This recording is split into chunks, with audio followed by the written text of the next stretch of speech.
This is what I believe. I believe that this administration, in less than 30 days, in the midst of a massive collapse, and particularly a collapse in public opinion.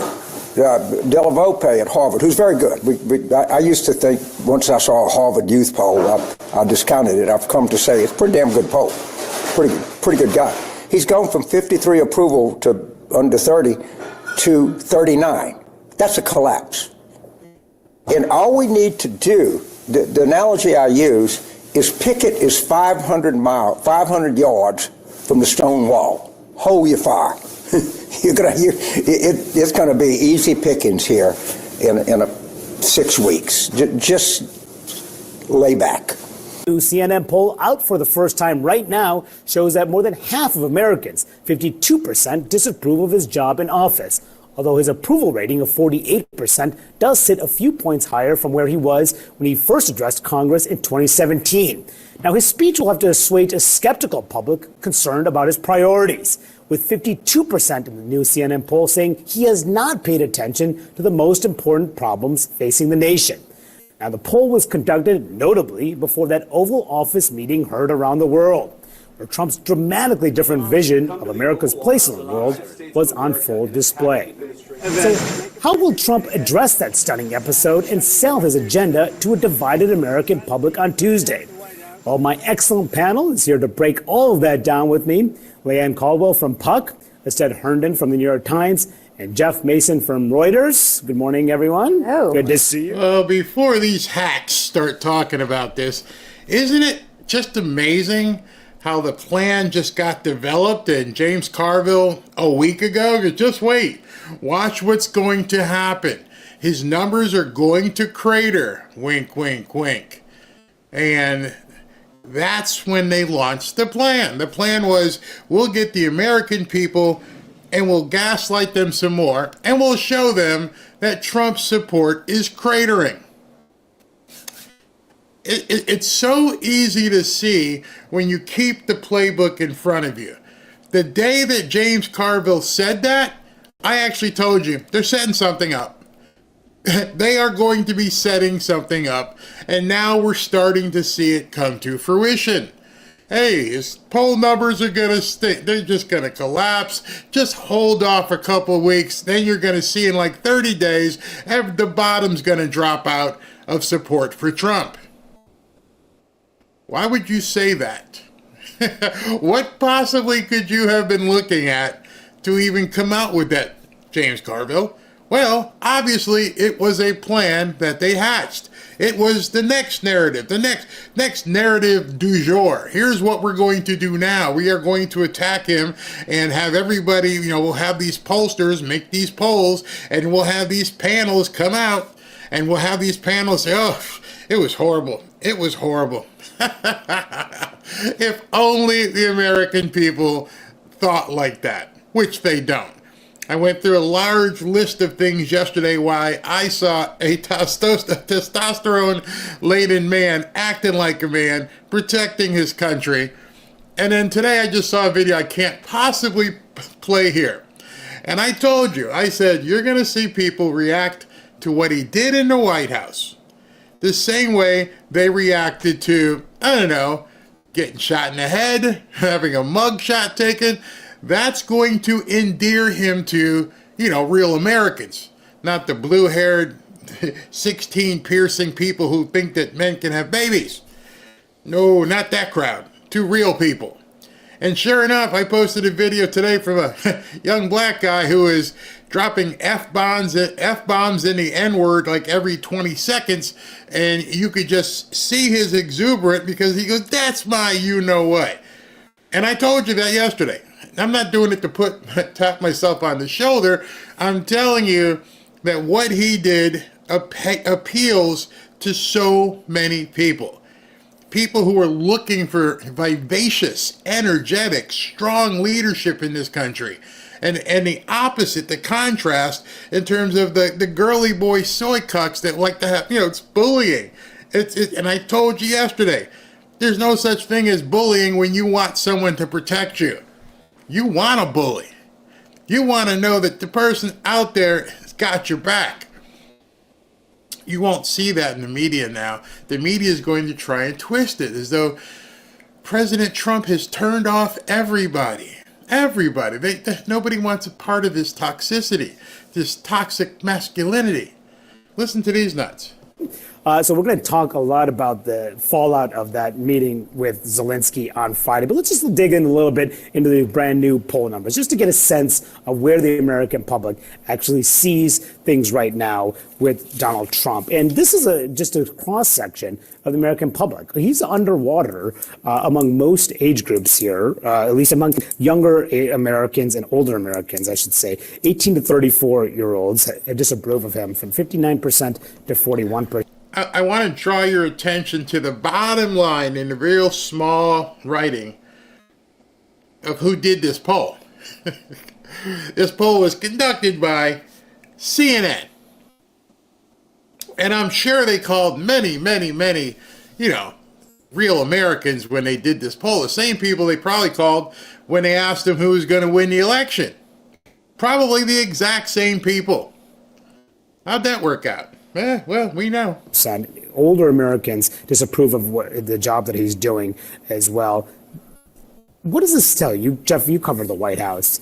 Is this a warning sign for Trump that, in the aftermath of a really remarkable past month, that things may be slipping in the wrong direction? Two things. One, of course, it's a warning sign. Whenever you see your poll numbers go down, that's not something the White House wants to see. Two, it probably doesn't matter. Meanwhile, yeah, I know a lot of my Democratic friends couldn't believe what they were seeing in the White House yesterday between President Zelensky and President Trump. But I think a lot of Republicans were cheering President Trump on, and I think this gives you an understanding of what's exactly cooking on that side of the aisle. Republicans on the... Okay, in case you don't know, this is the exact same network. The exact same network that ran a poll and said, his stuff is just dying. And this guy gets on, Harry, the poll guy for CNN, he gets on and completely blows up what the other guy just said. Y'all need to get your story straight. I mean, you're going to see the woman here. She's probably looking like, hey, man, we just told him a second ago that his numbers were collapsing. Did you get the memo? The Russia-Ukraine war. Look at this. Want a quick end of the war, but Russia still keeps the captured land from Ukraine. Look at this. Look at the majority of Republicans. 74%, three-quarters of Republicans, near unanimity on that particular subject, compared to just 25% who say that they support Ukraine's fight, even if it means a longer-lasting war. The bottom... Look under his arm, his finger there. This poll wasn't a CNN poll. This was Gallup, and he's quoting a poll from December of 2024. So, again, it's February. No, it's March at this point, so your polling data is old. But, see, it's not CNN's numbers, it's Gallup. Line is this, it's very clear, very, very clear that Republicans want an end to this war. They are willing for Ukraine to give up that land that Russia currently has. They do not want this war extended. And I think what we saw yesterday in the White House was a clear illustration of that Republican point of view. Donald Trump representing Republicans well on this issue. And so what is the trend line, though, on how Republicans have felt about the war ending? Yeah, I mean, sometimes I just go, oh, my goodness gracious. You see a trend line just sort of jump out at you off the screen, right? So Republicans who want the Russia-Ukraine war to end, even if Russia keeps the captured land, you go back to August of 2022, which is 46% of Republicans. You look by October of 2023, it was 55% of Republicans. But again, look at where we were by the end of last year. 74% of Republicans. My goodness gracious, this is the type of trend line that leads to what we saw in the White House yesterday. He really needs to go down the hall and talk to the other guy, doesn't he? The numbers are completely different. On the same network. Directly on the same network. You can see what amounts to about a 30% change in numbers. From 46 to 74. Now that President Trump's in office and he's basically kicking butt, you think that 74 has decreased? You think Americans want to see a war? Maybe, again, there's few people who really aren't warmongers. They just hate Trump. They figure if, Ukraine gets into a war and America has to do what they need to do, it's going to make Trump look bad. They are selling their own self-interest just to make Trump look bad. These kind of numbers prove that to you. Whereby Republicans have changed their point of view on this war tremendously from where they were 2 years ago, let alone 3 years ago, back in August of 2022. The bottom line is that Republicans want this war to end, even if it means that Russia keeps the captured land from Ukraine, Jessica. It is an incredible trend line that you map out there. What about Republican feelings toward Vladimir Zelensky? Yeah, I mean, again, what we saw yesterday in the White House is just a clear illustration of where Republicans are on this issue. Republicans on Zelensky doing the right thing when it comes to world affairs. 67% back in 2022 believe that he will do the right thing, compared to just 32% said he wouldn't. Look at where we were by last year, though. 55%, the clear majority, say that he won't do the right thing. He won't do the right thing. So yesterday in the White House, I think a lot of Republicans felt there was an illustration of that, compared to just 34%. Look at that. A 33-point drop from where we were in 2022 who said he will. The bottom line is, I think yesterday confirmed the priors for Republicans who believe Zelensky will not do the right thing when it comes to world affairs. And what about... Yeah, sweetie. We don't want it. We don't care. The man disrespected our president and disrespected our country. And he went further today. I'm going to show you a cut where he actually, well, I'll let you see it, where if you saw him on the street, you'd probably just give him one. The way he disrespected America again today. Or it might have been late last night, depending on the time change. But in any event, the media doesn't know where to go on this. At this point, they're realizing they've pushed all in on Ukraine, and they're reading the room completely wrong. Here is a man that came into the White House, the Oval Office, and the House of America, and absolutely disgraced America and our president. And let me just tell you this, I'm full disclosure. I wouldn't care if that was Joe Biden.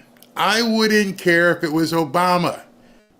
You don't come into the White House and disrespect the American president. See, I think a lot of people on the left don't understand. Many of us, and probably a bunch of you guys here, would be like, hey, you don't do that. It doesn't, as much as I don't like Obama and as much as I dislike Biden, they're still, unfortunately, they were our guys.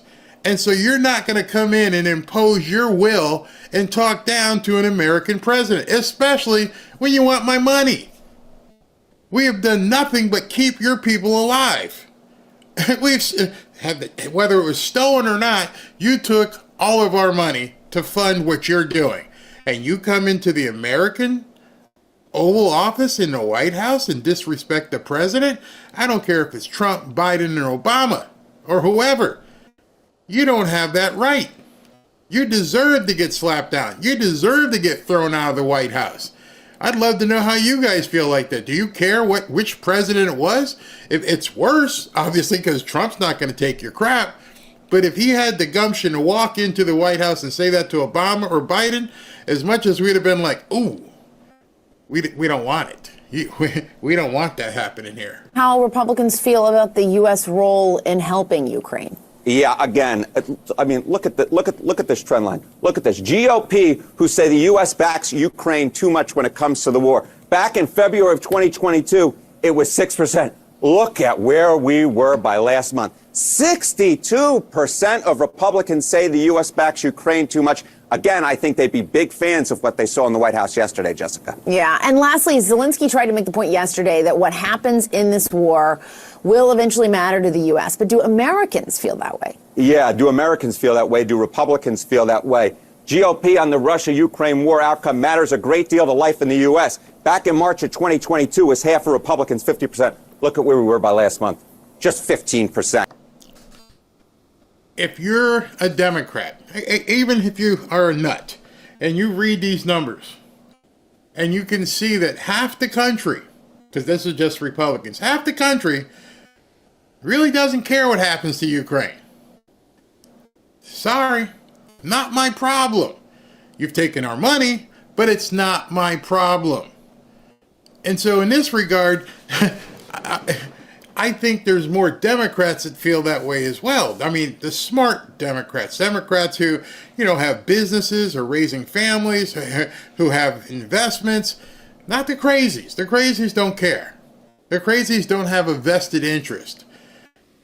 So if you're if you're a Democrat and you realize at this point these kind of numbers on CNN, these aren't Fox numbers. These aren't numbers in terms of any concern. This is a CNN poll telling you nobody cares. I mean, that's striking. Striking. We don't care. I'm sorry. Does that make me a bad human? Maybe you should have worked it out with Vlad. You go sit down with Vlad and work out your problems. Don't get us involved. See, our government in the past administration pushed us into this. We didn't want this. In fact, we didn't even have a choice. No choice whatsoever. Again, Republicans will agree with Donald Trump. They disagree with Zelensky on this particular issue. It's just the story of a changed Republican Party, Jessica. It certainly is, Harrington, and you lay it out with all those numbers. Thank you so much for that. Thank you. These people are about 10 exits past normal. Look, you just got to try harder not to suck. Interesting what he said there at the end. And he goes, it's a changed Republican electorate. It's March 2nd. The election was November 5th. Are they not understanding there is a changed electorate? We don't care. Do they not even get it, what MAGA is all about? I mean, you've had all of November, December, January, and February to figure it out. But you keep ignoring it. You think it's going to go away. You're going to be able to convince these people otherwise.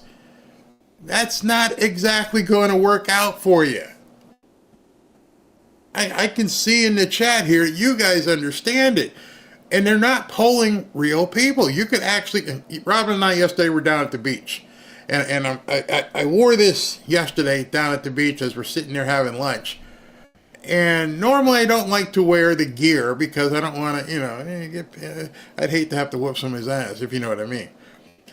And the valet, the concierge, the hostess, the server, all fist bumps, boom, boom. And I'm like, whoa, something is different. Something is different. And because, you used to get the glance at you and people, you could feel it. And then yesterday in Fort Lauderdale, which is, it's a lot of alternative lifestyle people. And, it's at the beach, so you get a lot of tourists. But, started looking around and I'm like, oh, I'm seeing some red hats. I'm seeing some people that I recognize would be, Trump supporters. I didn't see the blue hairs. I didn't see the nose rings and piercings and all that stuff. They've gone into hiding. They know they are no longer wanted. Well, they probably were never wanted at a restaurant because they don't got any money. And nobody gives a crap about your protest. Things indeed have changed. You'd have to be an absolute moron or a media person not to understand that. All you have to do is venture outside of New York and Washington and go someplace where real people congregate. I'm not even talking about going to Alabama or Tennessee. I'm just saying get out of Washington. Go, if you're in Washington and you're around the Beltway, instead of staying in, I don't know, right in Alexandria, go over to Towson, which is a city, that in Maryland, not too far away from Washington, maybe 40, 50 miles. Go ahead, go there. Go to Dundalk. Those of you who live in Maryland, Dundalk has its own language. And people have told me many times, Dundalk, they have like two languages, F and A. That's one of the things they say in Dundalk. Dundalk is seriously blue collar. May have changed in the last 20 years since I've been in Dundalk. But all I'm saying is, get out of the Beltway, go to Dundalk, go to Towson, go to some of these other places, outside of Baltimore. We know Baltimore's the hood, so don't go in Baltimore. But go to Reisterstown and see what you see. See how you see regular Americans just getting along. Go to Fells Point on a weekend. I know some of you guys don't know Maryland in that area, but I'm talking about the outskirts of the Beltway. And actually meet real people and see what people are talking about. I mean, you can sit there, have a cup of coffee, and just like listen to the conversations taking place. That's what I was doing yesterday. You know, we're eating. I'm being nosy. I got my ear out there, get the radar going. You could hear people. And know what they were talking about? Nothing. They were having fun. They don't care about Zelensky. It wasn't an issue. It wasn't like people said, "Oh my God, we got to help Ukraine." No. Hey, honey, what time's the boat leave? Oh, we need to go ahead and make sure we're there. People were living life. That's what Donald Trump has brought back to America, where people can begin living life again. And the last thing we want to do is be dragged into a war that, one, we're forced to pay for, and two, it can't be won. But that doesn't stop them. I live in Dorchester, East New Market. Okay. Very ear hustling. Oh yeah, I was eavesdropping. Man, I tune in, listen to people, because you hear the din. You can hear what people are talking about. Strawberry says she used to live in Reisterstown. There you go. Zelensky screwed himself big time. You know, smart people realize this. Smart people realize you can't act like that in any way, shape, or form of life. As I was trying to illustrate, remove that from politics and just put it in everyday life. Hey, one of your employees, one of your relatives, one of your friends comes in and poofs all over your house, does what they do, and they owe you money? Seriously? It's like, man, this dinner your wife cooks sucks. I could have went to McDonald's and had a better dinner than this.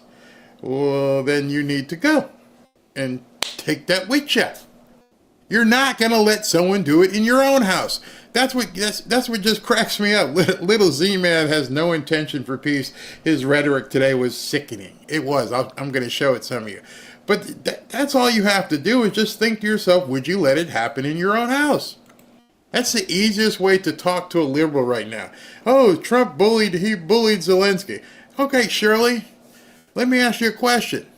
If I walked into your house with muddy shoes and stepped all over your clinging carpet, and then just opened your refrigerator and poured myself, something to drink and ate your food without getting your permission, and then I sat down after taking your food, your free food, and went, "Yeah, man, this sucks," what would you do? Oh, that's not the same thing. No, it's exactly the same thing. I've given you $300 billion, and you're coming in here telling me that's not enough.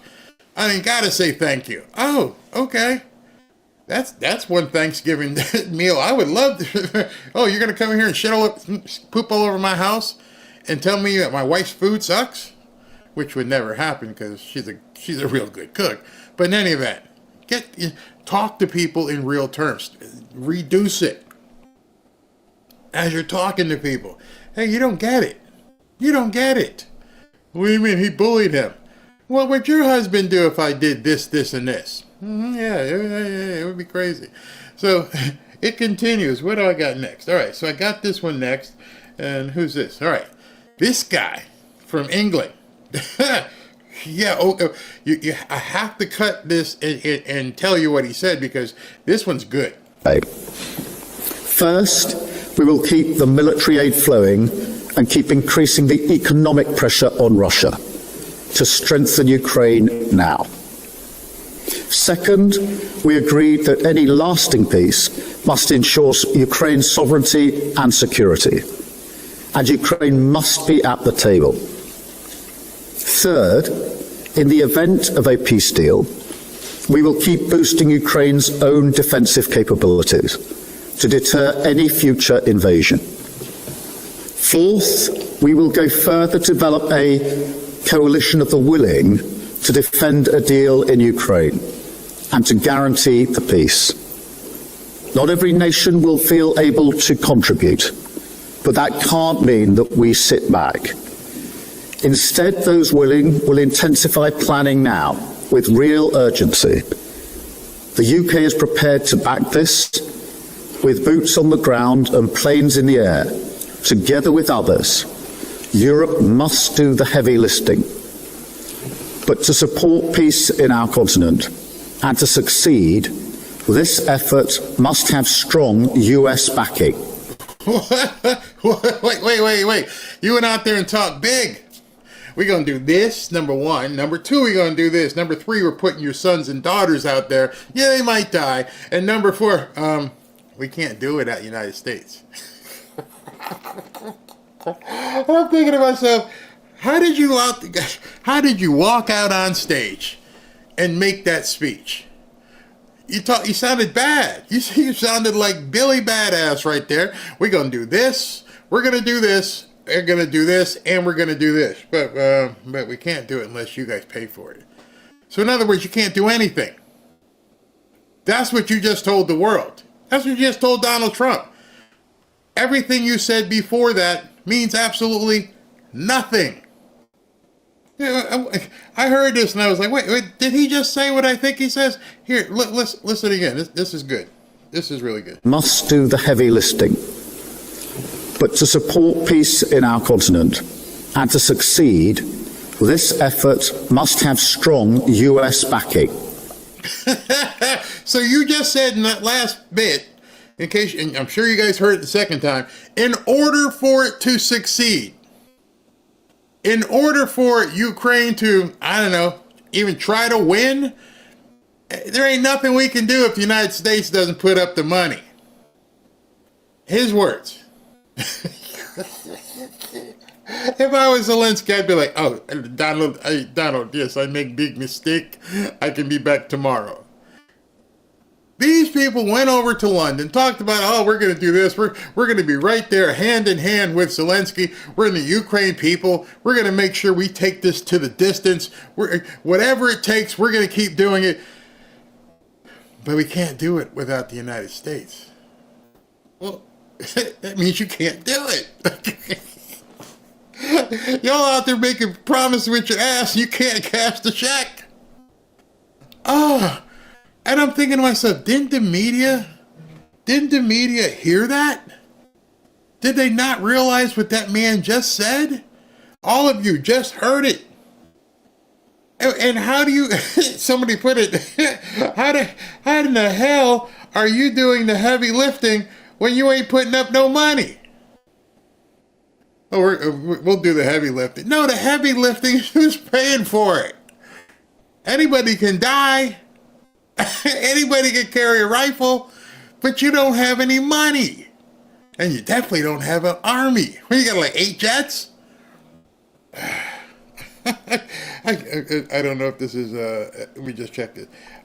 You listen to these people and you wonder, how do they even exist? This is a world leader. This is the leader of London, of England, who just gave us a beautiful talk about he supports Ukraine 100%, whatever it takes. Well, whatever it takes means us. That's what you're saying. Oh, whatever it takes, and whatever these guys give us because we can't help you. Zelensky, you need to be on a plane like right now. We're working with the US on this point after my meeting with President Trump last week. And let me be clear, we agree with the President on the urgent need for a durable peace. Now, we need to deliver together. Finally, we agreed that leaders will meet again very soon to keep the pace behind these actions and to keep working towards this shared plan. We are at a crossroads in history today. This is not a moment for more talk. It's time. Oh, I would hate to laugh at a world leader in their face, but I'm glad J.D. Vance and Trump weren't sitting there. Oh, did you just say, oh, we're past the point of talking? No, we're that's exactly where we are. Because you need to tell me why I even need to lift a finger here. You need to tell me why I even need to put gas in U.S. Air Force One. Why are we meeting? I've told you, not another dime. Done. There's your peace talk. You don't have any cards. I'm pretty sure that's what President Trump said to him. You got nothing. You got no hand. You got no cards. You got nothing. You got a little shrinky one from being in the water. It's cold. You got serious shrinkage. And the guys that you ran through for help said, yeah, we'll give you $3 billion and we'll guarantee it. You're going to have to pay us back. It's a loan. And I'm sure Zelensky was like, well, what's $3 billion ain't going to get me nothing. Well, Canada might throw in some snowballs, but unless Trump comes in, you're a sitting duck. Don't worry about what I'm thinking about this. See, me, it doesn't really matter what we think. That was broadcast on television. What do you think Vladimir Putin's thinking? You just admitted to your adversary, we got nothing unless the Americans come in. So you've just told me, prepare, get ready, because Don already said we ain't spending any more money. You're done. And I want these minerals, and I want all this, and I'm not giving you a security guarantee. And I want to explain that for a second. Some people had said, why doesn't Trump want a security guarantee? Because if we're working the land and we're, excavating minerals and we're there, Russia is not going to fire on Americans. So I don't need a guarantee. I am the guarantee. I am your escort. I guarantee you if we're walking in a club, no one's going to mess with you because I'm with you. So I don't need a guarantee. I am the guarantee. And again, that was another testosterone statement that he made. Everybody's so used to agreements and everything. I don't need no agreement. I'm Donald effing Trump. I know they're not going to start nothing. Don't start nothing, won't be nothing. F-A-F-O. I don't need an agreement from Putin. He won't do anything. Which is a pretty manly thing to say, because you're like, you got it like that? Yeah, I got it like that. That's what he said to the people on television. He ain't gonna bother me. And I have to believe him, because Putin doesn't want a war with the United States. He wants to carve up Ukraine, but your destiny is with him, not with me. I ain't paying another dime. And so all this talk about going to, Londonistan and talking to the British leader, and he makes this pretty speech until he gets to the last sentence. None of this matters if we don't get Trump on board. Well then, why make the speech? To act. Time to step up and lead, and to unite around a new plan for a just and enduring peace. Thank you. We need a very radical reset, as you say in the caption behind you. And the reset has to consist of the United States and Ukraine getting back on the same page. Okay, so you can tell by his accent, he comes from Londonistan. He's from England. And today, he goes on ABC This Week, I think it's George Stephanopoulos he's talking to, and he tells the world, not only was he wrong, we need these two to get together. We need them to dance. And Trump, I'm telling you right now, I would put $1 to a donut. The deal that was in place doesn't exist anymore. You wait till you hear it. He's going to say, no. 500 billion? No. I'm going to need 800 billion. You can't pull your cards from the table and think you can just come right back in without a bigger ante. You just showed me. And not only did you show me, but, the dude from Londonistan, the prime minister, just told me, the worst poker ever. We can't do anything without the United States. How the hell do you do that? How do you tell the man who has all the cards before you got in a fight, and you take off to this other country, and the other country that you ran to said, man, we're going to try and play tough, but we can't do it unless Trump's on board. And so this guy's telling him right now, need to call him back immediately. President Zelensky giving his unequivocal backing to the initiative that President Trump is taking to end the war and to bring a just and lasting peace to Ukraine. And the Europeans, George, too, they need to back the calls for a ceasefire. And by the way, I think that Ukraine should be the first to commit to a ceasefire and defy the Russians to follow. There's a word for what he just said. the word he just said, well, he didn't say the word, but there's a word that describes what he just said. Anybody want to get veteran what that word is when you tell the other team we're done? Here's my ceasefire. We're done. Okay, don't shoot anymore. He just told Ukraine to surrender. I don't care what words he just used, but what he just said was, well, Ukraine needs to just put the guns down and then we'll talk. Okay, that's called a surrender. No uncertain terms. Ask anybody in the military. If you're saying, I'm going to lay down my arms so I can talk to you about a ceasefire, you've already ceased.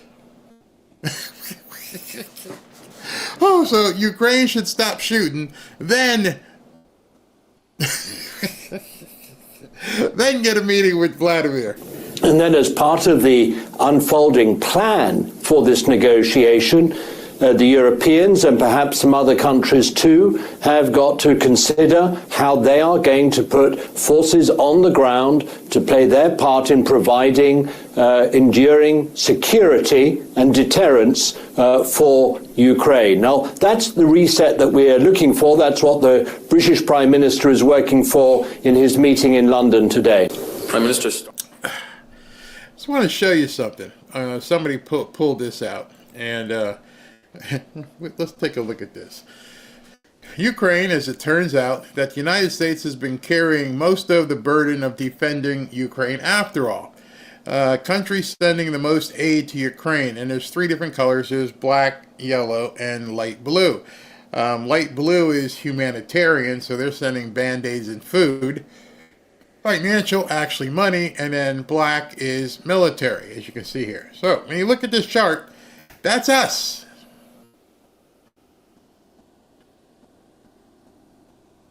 So imagine that chart only looked like that. That top country right there it is. Yeah, that top country is done. That's all you got left. You're in big trouble. You're getting a little bit of blue, a little bit of yellow, and a little bit of black. Meanwhile, the people who have been floating your boat for the last couple of years is us. So when you know this, because now you all know, and they all know, why are we even here? Why are we even, and that's why Trump threw him out. You know what's going to happen? Hey, Zelensky, I'm going to eat the food that you can no longer eat. J.D. Vance and I and a couple other people are going to sit around. We're going to have a nice lunch. Then I'm going to get on the plane. I'm going to go down to Mar-a-Lago. It's beautiful down here. It's great sunshine. I'm going to play me some golf. Meanwhile, you got to go back home and figure out how not to have more of your people die. Sorry to say it to you this way, but you got death to look forward to. I have a beautiful golf course. Call me. Or don't call me. Either way, I don't care. I don't care. But, maybe you should call that other tough guy. The ones who, have their soldiers on mounted horses or something. Maybe he can help you. Armor said specifically it will mean UK boots on the ground and planes in the air. From your answer, I am taking that will not mean Canadian boots on the ground. Is that, just to finish, Is that the case, or are you considering Canadian boots on the ground in the form of peacekeepers down the road? Every step of the way, Canada has looked at the ways it can best help. And as I've said a few days ago, everything's on the table. We know that the Canadian military has ways that it can contribute. We're not going to get ahead of the discussions on how to keep a peace that isn't yet in place. But Canada will be there and is open to doing what is necessary, but those will be decisions taken in the country. What's Canada going to do? Send over the Mounties? Seriously. What is it that you can do? In case you realize that you're only protected because we're here too. I mean, so these world leaders that are complete cucks, they try to talk a tough game. They try to come out like, hey, we're going to get in there. We might have boots on the ground. What boots? It'll be boots in the air. I mean, because they'll be tits up. What are you going to do?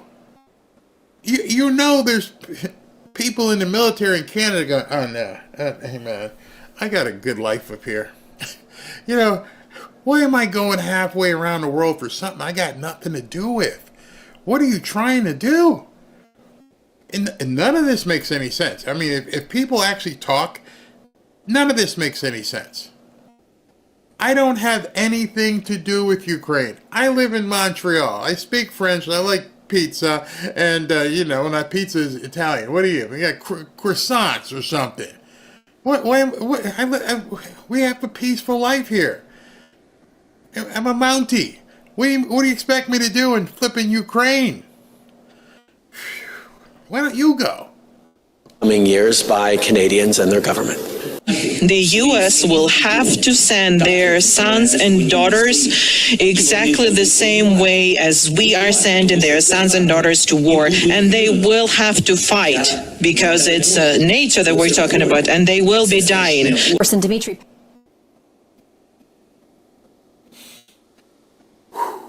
Boy, did you step in it there. Did you guys hear what he said? You will have to send your sons and daughters to fight because it's NATO. And they will die. This little dude hasn't learned anything. His mouth just keeps getting him in trouble. So you're telling me, actually, you just revealed the plan.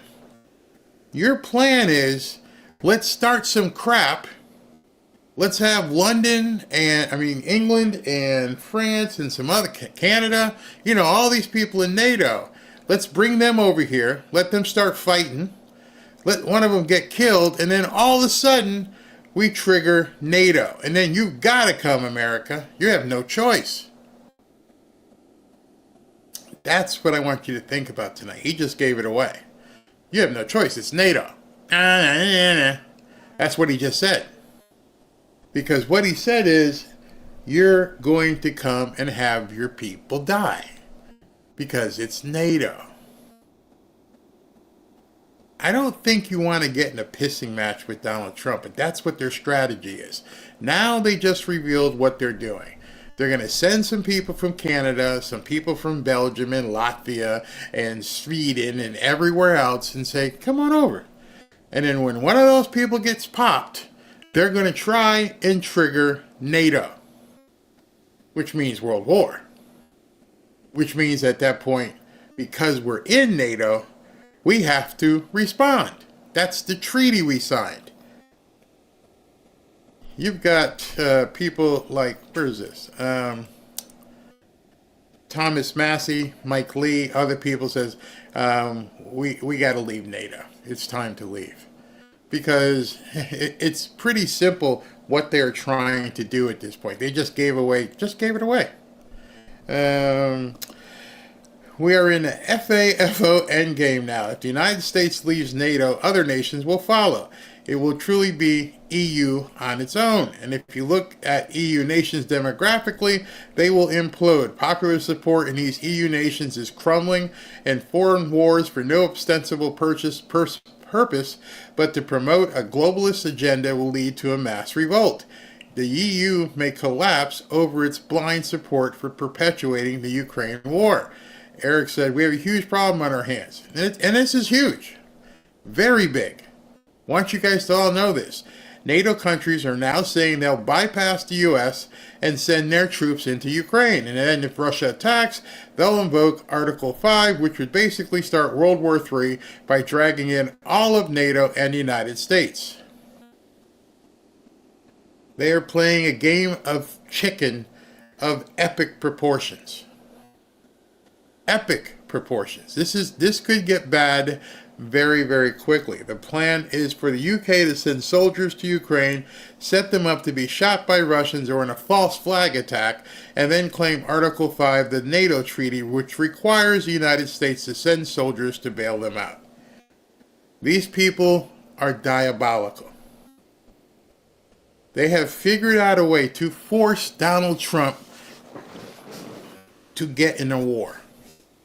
They are going to sacrifice. Their plan right now is to sacrifice humans from their country just to perpetuate this war. You just heard Zelensky say it. Your people will be dying because it's NATO.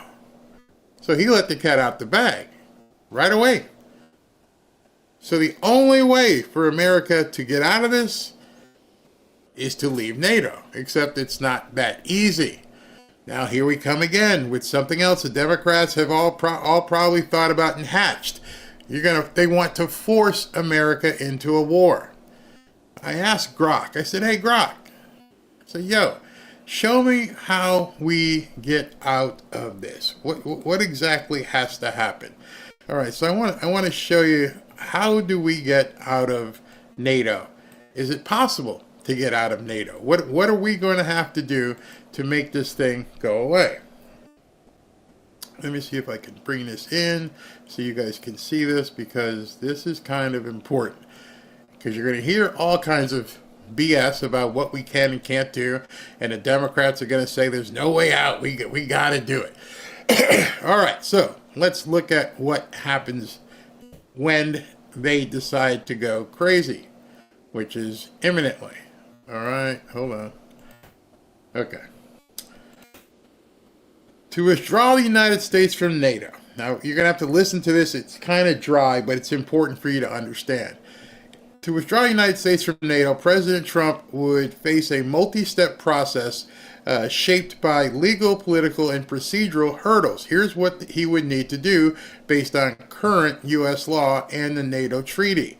And it goes on to say, first, he would need to navigate a specific legal restriction enacted by Congress.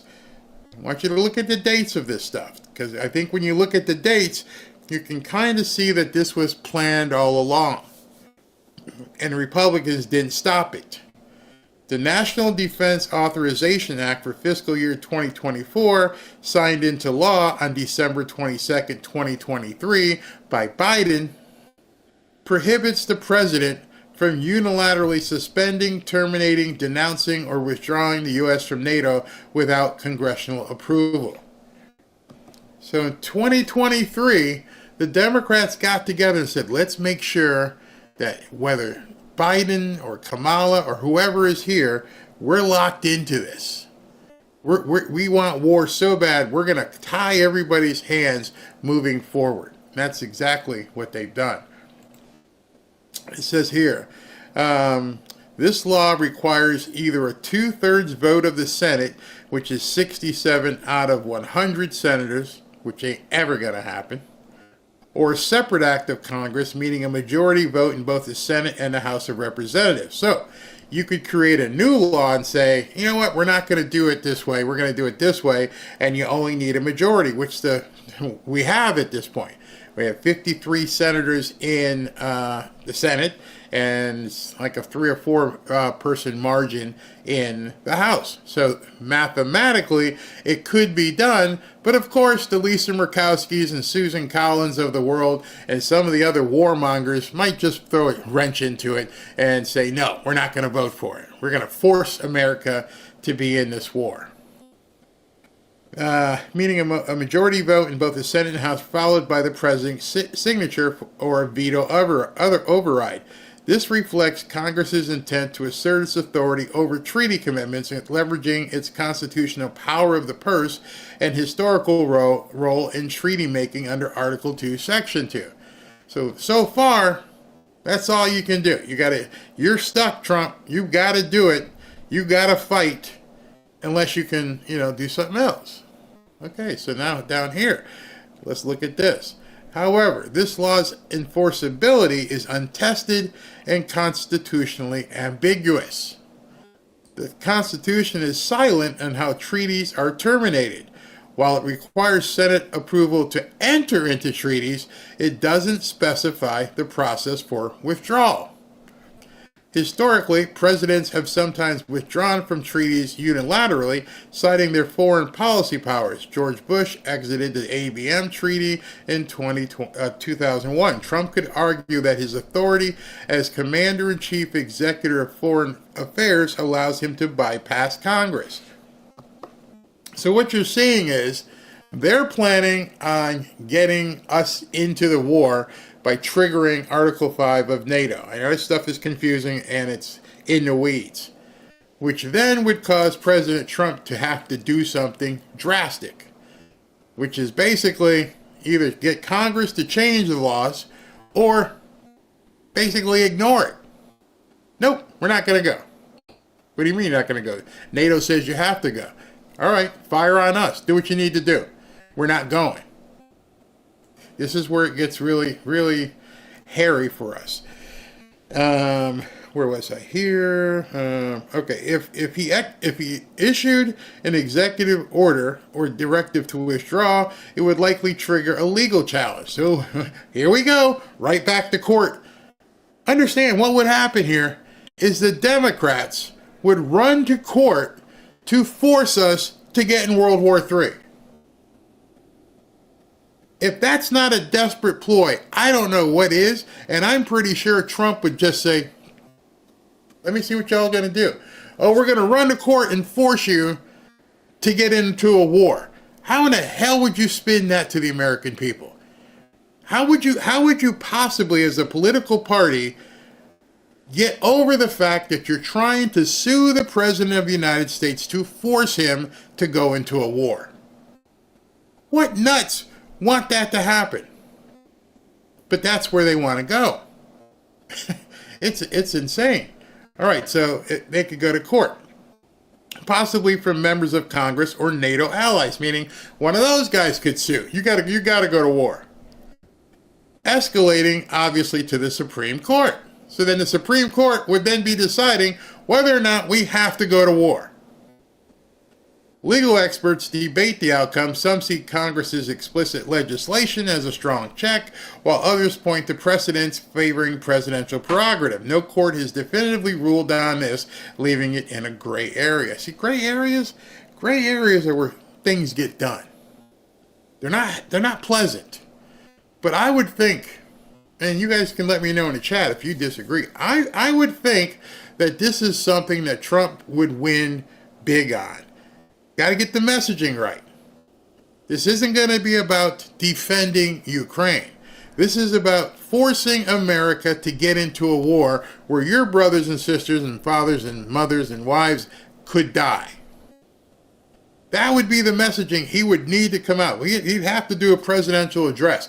Hey, my fellow Americans, tonight the Democrats are going to court to force us to get into war. We have two options. We can stay here and be good Americans and, guard our country, or if we do what they want, we got to go over to Ukraine and fight, and many of you will lose your lives. How do the Democrats win that argument? Think about it. How do you win that argument at that point that you're forcing America to go into war? That's absolutely insane. Assuming he pursued withdrawal either with congressional approval or by testing his unilateral power, Trump would then need to file the NATO treaty exit mechanism. Now what? Listen to this. Article 13 of NATO states that any member can withdraw by providing a formal notice of denunciation to the U.S. government, which serves as the treaty's depository. After delivering this notice, a 1-year waiting period begins. Wait. So wait a second. I want out. I want a divorce. But there's provision that says you can't have it for a year. Who's going to enforce that? Who's going to say, okay, well, within this year, I know you guys want out, but let's say, March 2026, we can talk. But right now, get your armies over here. No. Make me.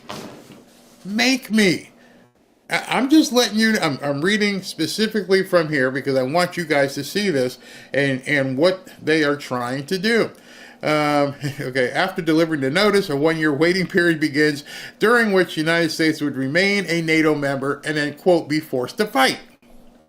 Withdrawal would only take effect after that year, meaning even a swift decision in 2025 wouldn't finalize until 2026. You can bet every Democrat and the Canadians and England all know this. You can't stop. You have to go to war.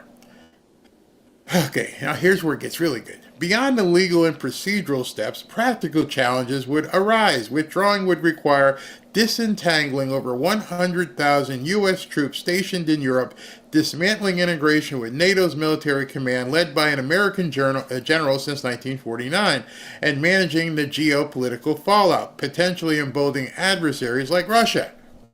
Trump could also undermine NATO, and this is the good part, without formally leaving. For instance, I'm still a member of NATO, but I'm not giving you any money, which they will sue for. Recalling ambassadors, bring all our ambassadors from all these countries all back, or refusing simply to honor Article 5's collective defense pledge, though Congress could counter such moves by blocking funding shifts. In short, Trump would need to either secure supermajority in a Senate support or a congressional act or risk a constitutional showdown by acting alone, then issue a formal notice, and then wait a year. The process is deliberately slow and contested, designed to prevent rash decisions, but his willingness to push boundaries could test the system's limits. I love how Grok wrote that. So, in other words, y'all ready to go to war? Because that's the option at this point. That's what they're going to force you to do. They've got it planned. Unless Zelensky comes and waves a white flag, they are going to try and trigger the NATO treaty, thereby forcing America to get in a fight. These Democrats, as we've known, are deviant. They're evil, almost satanic, we could say, because every single one of them knows what's coming. And they want this to happen. Grok says he can just send the Transformers. This is all BS. We voted for Trump and no war. Democrats are, you can bet. Well, Timothy, you said Trump does not have to do anything he doesn't want to do, period. Well, we're going to find out. There's no doubt what's about to happen. I just wanted to give you the information. We know it's going to be a fight, and I don't think it's going to go well for them to try and twist Trump's arm behind his back. I think pretty much he'll stand up to them and say, no. This ain't happening. I'm not going to war. And I would love to trigger the Democrats to get all over on television and tell me that you're trying to force Americans to go to a war and die for something that doesn't involve us. So, where are we? We are at the ultimate game of chicken. Democrats are not people. They're from their father, the devil, demons. Yeah, we are at that stage where somebody from England, Canada, Latvia, somewhere is going to get killed. And they're not from, Ukraine. They're going to be a NATO force or another country. And then they're going to go, hey, you got to come. You got to come right now. Now, the thing that I don't know, a military person would have to explain it, is to what level do you have to respond? Like, what if Donald Trump sent them an old plane that didn't work? Yeah, I helped. I don't think there's thing that said you got to send 10,000 soldiers. I don't think there's anything in the treaty that says you got to spend $1 gazillion. To what level does it say we have to get involved? So I'll send you a musket, okay? Here we're involved. We're helping out. I don't know. That's something for, and you know what?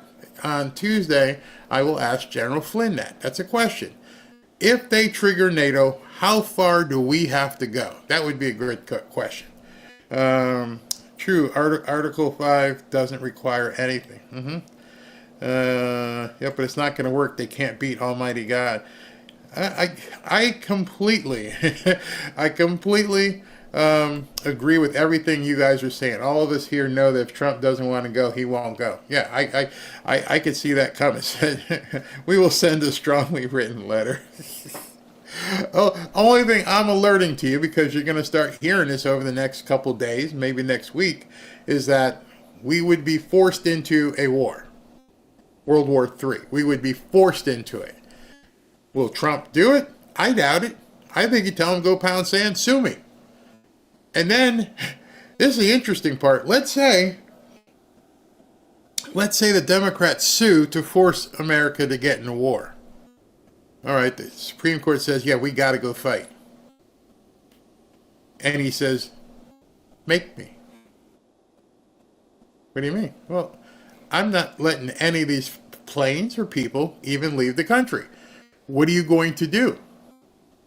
See, now we get to, everyone keeps saying about constitutional crisis. All the keys for the planes, we can't find them. Oh, you know those big ships out there? Nobody's got the keys.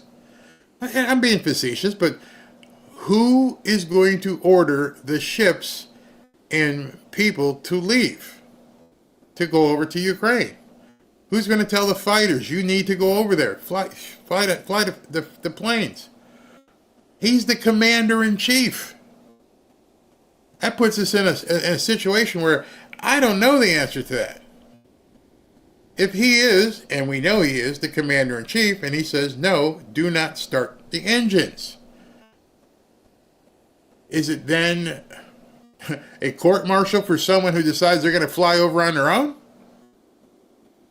Some rogue general decides he's going to take the aircraft carrier out for a spin? I don't know. Because all these scenarios that sound Barry, that sounds crazy. Well, what happens? We've never been in these waters. As a country, we have never been forced to go to war. And so everything I'm saying, and what you'll probably hear on the news, is, I don't know. Which soldiers would defy the commander-in-chief? Which ones would say, yeah, I'll go? I don't know. I trust in God and our president. Pray for president and the country. God is in this. Yeah. Barry asked the general, can Trump challenge President Biden's mental state at the time he signed the NATO agreement? Possibly. Yeah. Declare martial law. Yeah, that's scary, because at this point, and Rick is right here, winning at any cost is the Democrats' plan. As long as Trump is stopped, the American people are just collateral damage in their mindset. Bingo. But I don't know how you win that. Are there enough people? I mean, you guys live your lives. You're out there. You got family. You got co-workers.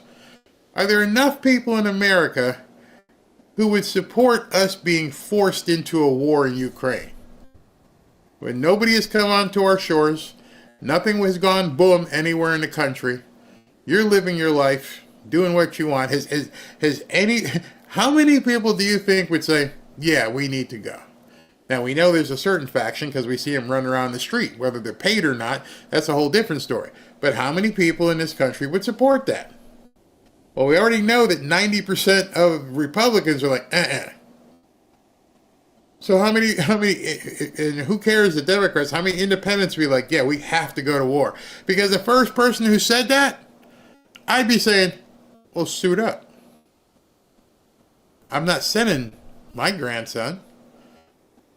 If you want it, let's go ahead and get you the line over here where you can suit up and be one of the first people going over to Ukraine. Like yesterday with all the videos are out there. You know, if I could, I'd go over to Ukraine and join the Foreign Legion. Here's a ticket. Go. There's nothing stopping you. You could right now go and fly over there. Fly to Germany. Tell them you're signing up. If you're that intent on having us fight a war, go sign up. It's crazy, absolutely crazy. Somebody just said something that was very interesting. Where'd it go?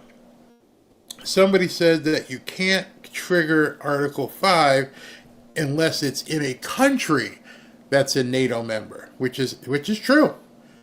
I mean, somebody would have to attack England or Canada or something like that. You're in Ukraine, which is not a NATO member, and you're putting your forces in a situation where that's another argument. You are not, Ukraine's not part of NATO, which was the problem from the beginning. Putin said, that ain't gonna happen. We are not going to have a NATO member on our doorstep. So you're absolutely right. Ukraine is not a NATO country. Perhaps that would be Trump's out. Trump would say, no, it didn't get triggered. You got shot in Ukraine, but Ukraine's not a NATO member. That probably would win in court. That probably would be a winning argument in court. No doubt. I think that makes absolute sense, and he would probably win because of that. I mean, it's. But now we're all in conjecture right now because we're trying to figure out what exactly would happen, and it's crazy. All right, let me take a minute and tell you tonight's sponsor. Tonight's sponsor is Qualia. I'm going to tell you a secret about me that kind of dropped the other day. I told you that there were 2 supplements that I've been taking to give me the energy to even, keep up with this guy. Because, he's on the move. And then Tuesday, we got an all-day event. So it's important for me as an elderly man, not elderly, but older, that I got to keep my health up. So have you ever heard about something called a senolytic? This is really interesting. These are groundbreaking ingredients discovered less than 10 years ago, and they're revolutionizing healthy aging. They're truly enhancing our physical prime. Let's be honest, aging isn't kind to our energy or productivity levels. That's why I've been using Qualia Senolytic. I want you to look up what a senolytic is. Imagine feeling 15 or 20 years younger in just a few months. And I didn't believe it until I tried it because I started doing it to keep up with President Trump. There was no way I was going to make this. You guys know I do 2, sometimes 3 shows a day. And each one of these shows, it's not like other YouTubers where I'm on camera for 8-9 minutes. I go 2, 3, 4, 8 hours at a time sitting here talking to you. Try that without having some degree of fitness or supplementary things in your body. I have to do that.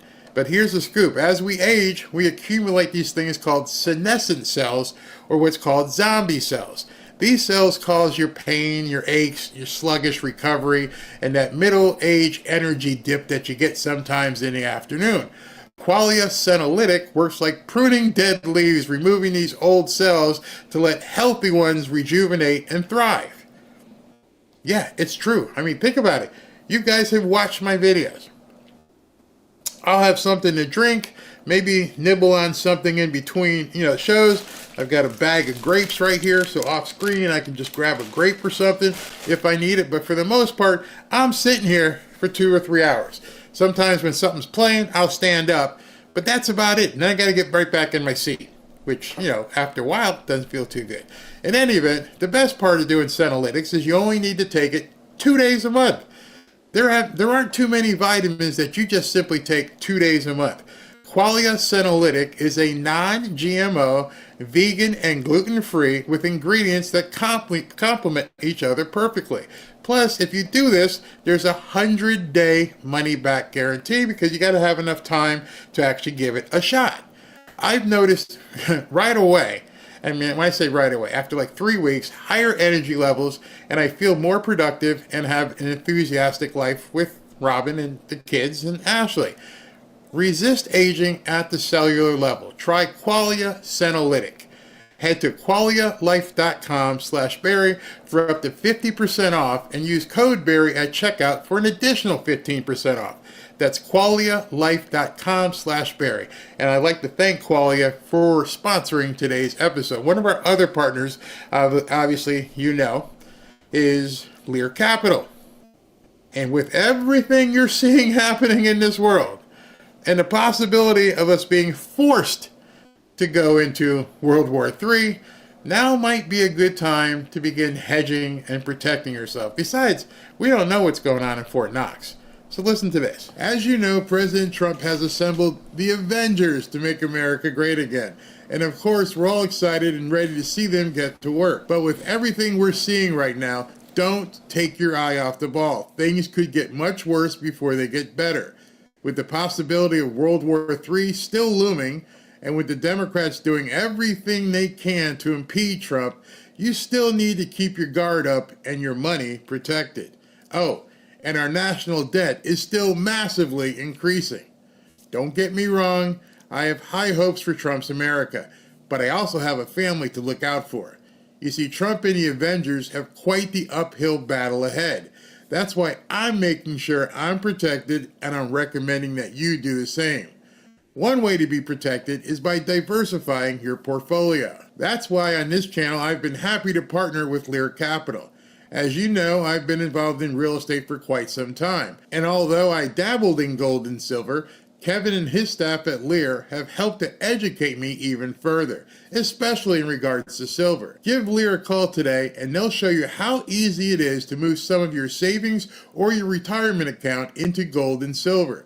Gold and silver have been proven to hold value and protect wealth for the long term. Call Lear today at 800-601-5430 or go to learberry.com to get your free gold and silver wealth protection guides.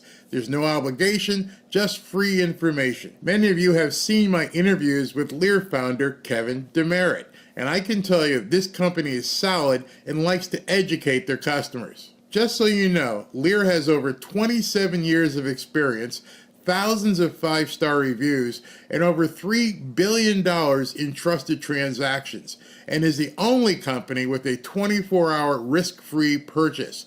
You don't pay unless you're 100% satisfied. So call 800-601-5430 or go to learberry.com. And when you call, don't forget to ask how you can get up to $15,000 in bonus gold or silver with a qualifying purchase. So if you'd like to take advantage of this opportunity, please call my friends at Lear Capital at 800-601-5430 and tell them Barry sent you. So I'd like to show you some of what happened today on the Republican side and some stuff in the news because it just got absolutely insane today. So check this out. Peskov saying what the U.S. is doing is changing the game, and it largely coincides with our vision. What do you make of Russia celebrating and saying what the U.S. is doing lines up with their vision? They're going to say what their position is.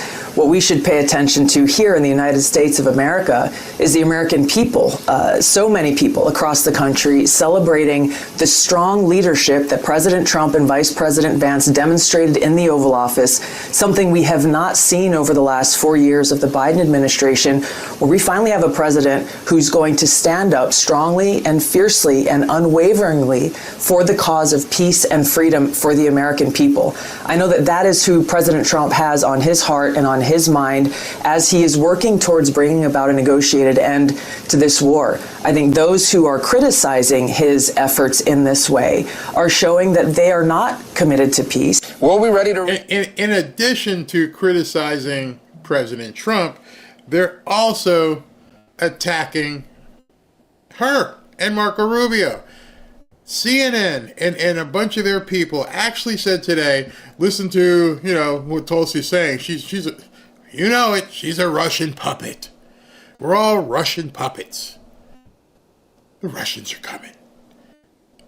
Don't let it work on you. Don't let it work on your friends. Understand You don't have to be pro-Putin to be anti-war. It's not our fight. I don't know why things happened the way they did. I don't really care. It's a country that most of us couldn't even find on a map. And they're fighting over dirt. It's not like he's trying to take over their country. In fact, it used to be part of their country, if I remember my map. I mean, I used to remember in kid the big old USSR, and it broke up. And these countries, if you're gonna be a country, you got to be self-sufficient. I'm not saying that Putin is right. I'm not saying Zelensky is right. What I'm saying is, it's not my fight. It's not your fight. If I thought for an instant that Putin was going to invade Ukraine and then become Hitler and decide he's going to go to Latvia and Brussels and Portugal and Spain and just keep rolling, then I would say, hey, get him on the border. Let's go ahead and fight. We need to stop this. There's been zero indication that there's some sort of mindset of world dominance, which is what the Democrats keep saying. Well, if this happens in Ukraine, then who's next? He hasn't said he's interested in anything else. So at this point, you got two people in a boxing ring. One, it can't fight anymore. So you're going to have to acquiesce. Is it right? I'm not here to say what's right and what's wrong. I'm saying it can't happen. He cannot win. If I got into a boxing ring with Mike Tyson and he's whooping my butt, it doesn't matter who's right or wrong. I can't win. I need to find a way out of this ring. And Zelensky, because he's not on the front line, he's not trying to find a way out of the ring. He's trying to get you to come in and fight for him. Don't let him. Engage when they're ready to make peace, which is clearly what the president's goal is here. He's trying to get Russia to the table to see if there's a way to bring about an end to this conflict. That's his goal. That's his only goal. That's his centralized focus. And, hopefully we'll get to a point where that's possible. Margaret, it is impossible to have an economic deal without... I love how these guys go on Margaret Brennan's show and just completely shred her. She's an ideologue, and she must be a bright woman. I mean, she went to not Ivy League, but maybe Ivy League, or close to it. Really good school. She's smart, but she acts brain stupid. I mean, like, no street smarts whatsoever. And her ideology just oozes in her reporting, which makes the media useless. I don't understand. Here's something I don't understand. Why you people keep going on these shows? You know how they feel. You know how they're going to try and paint you. Why do you even go on these shows? A peace deal. The sine qua non for an economic deal is that Ukrainian leadership wants a peace deal. I thought this was a building block towards getting to a peace deal. It was supposed to be, but President Zelensky came into... Look, she can't wait to pounce. He's sitting back, calmly, and she's all bent over. She can't wait. Don't say the wrong thing. I'm going to jump all over you. The Oval on Friday, there were three things that were going to be done. There was going to be a press conference. There was going to be a private lunch with 16 of us. And as you can see from Dan Scavino's the post on his X account, we were already set up to sign the deal. So it's unclear now.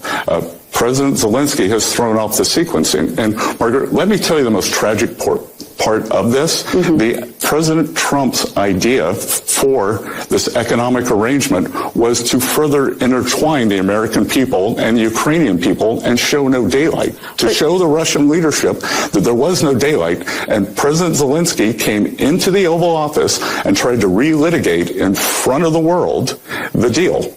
And the place to have done it would have been in the private lunch. Are you suggesting? Think about that. If Zelensky knew the deal when he got on a plane in Ukraine, and he flew 12 or 14 hours to get here, and so all the way over from Ukraine, you've got this document, and you're reading it, and you get to like page 7, and you're like, I don't like this. We're going to have to discuss this. I've changed my mind. And I don't like paragraph 12. We're going to have to talk about that. Go ahead and get them on the phone and let them know we're going to have to talk about when I get there, we're going to have to talk about paragraphs 7 and 12. Let him know.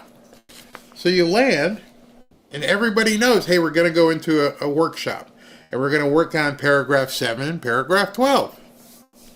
That's what you would do with a deal. Doesn't matter what the deal is, whether it's me buying a house, you buying anything. Hey, listen, I'm not really comfortable with this clause, that clause.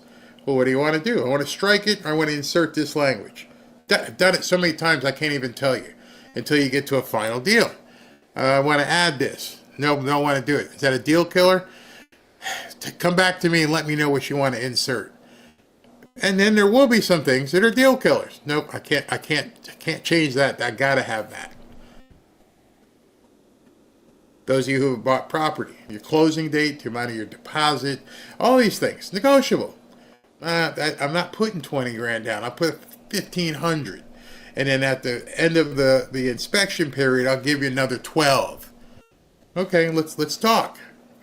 And what I'm saying is that Zelensky knew the deal when he got on the plane in Ukraine, and he came across 12 or 14 hours later. He lands, drives over, goes into the White House, still knowing I got a problem with paragraph 7 or 12. Walks out into the room where the press is, and then he decides to say I have a problem with paragraph 7 and 12? And you don't think that was a setup?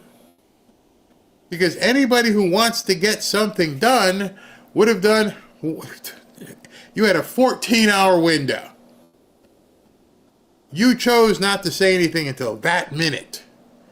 That tells me you weren't really serious about signing this deal.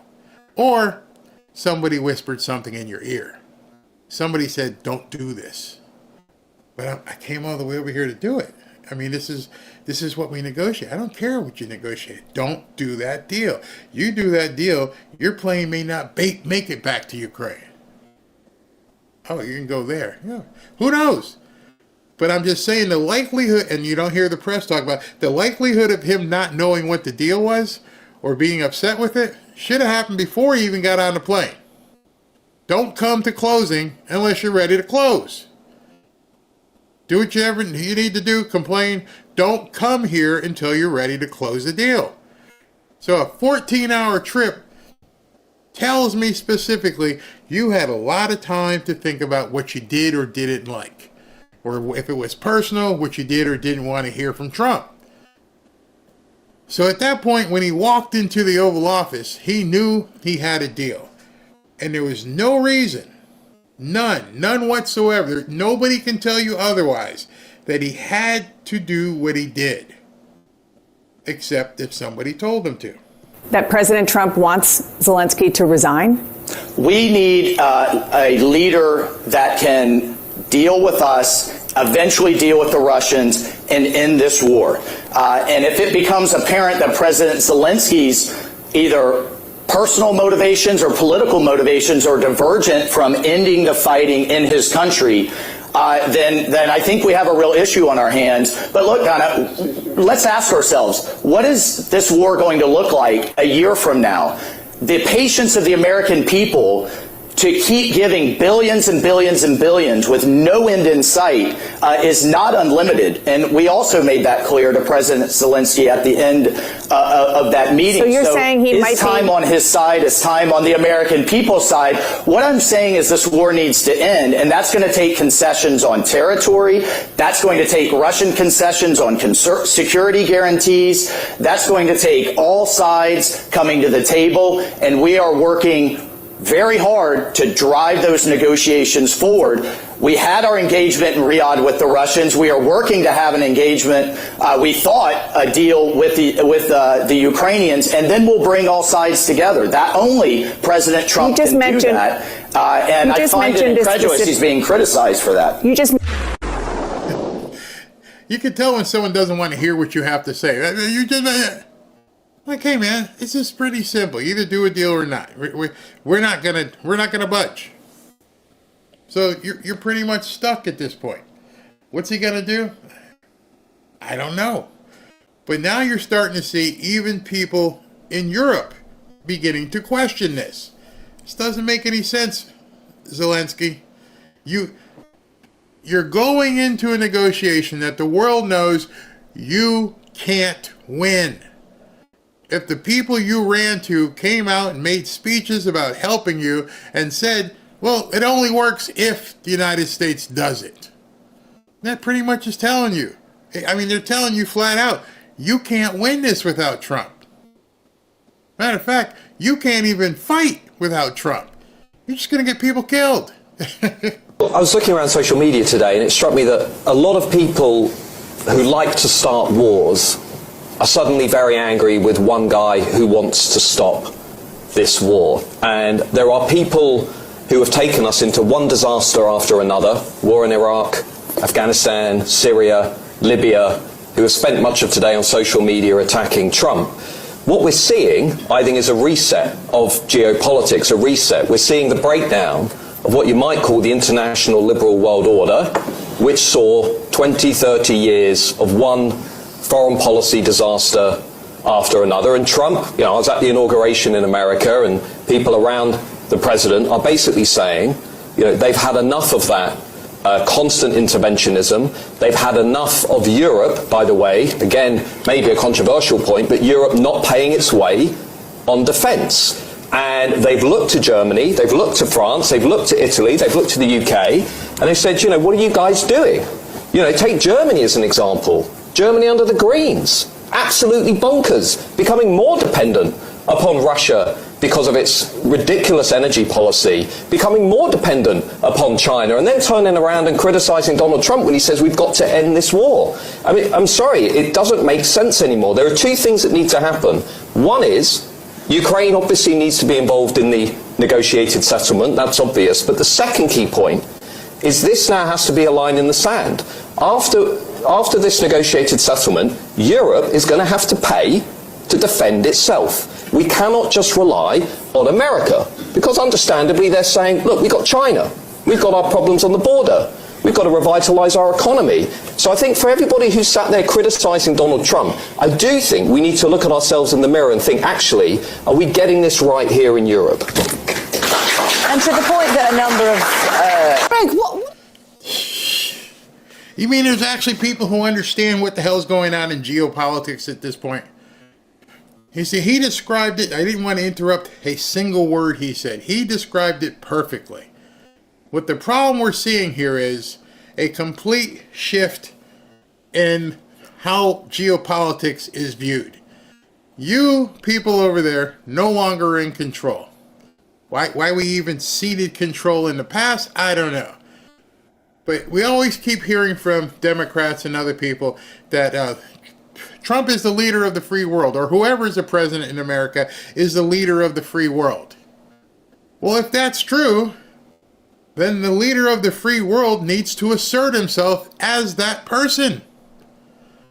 Donald Trump says, okay, that's the title you put on me. That's the crown I have to wear. I'm the leader of the free world. Guess what? I'm going to lead. I'm not following. Y'all need to get in line. Not me. NATO is an archaic treaty that no longer works. It's broken. It's lopsided. And he's going to be the one to break it up and fix it. There's nothing wrong except the liberals who try to, as they said, transform America to make Europe be more powerful than the United States. And they wanted to shift all your wealth over there to make us, subservient to Europeans. That's the life you guys should be living.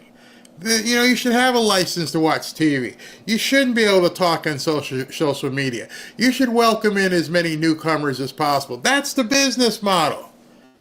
Well, if it works, why are they in trouble? I mean, with all the newcomers they brought, you should have a whole bunch of soldiers available. I mean, they're all running through your street doing crazy stuff. Why aren't they up at the front line?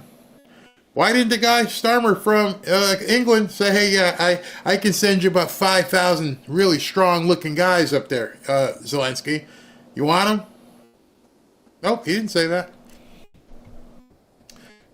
They want America to have the leader of the free world, and now you got him. And that's the problem. One, we're not going to fight your wars. Two, you're going to pay. That's the biggest thing in Trump's mind. You're going to pay. I'm sorry we have the best army. I'm sorry we got most of the good stuff. I'm sorry we're doing well, not sorry anymore. We are the leaders of the free world, and we're going to act like it. That's what's pissing people off. That's what's pissing all these globalists off. You know, the Klaus Schwabs of the world and Soros and all these people, all they wanted to do was destroy America because they wanted what America has. They know they can't exist. They know they can't take us on. They just didn't want you to know. And they wanted the Democrats to go along with it.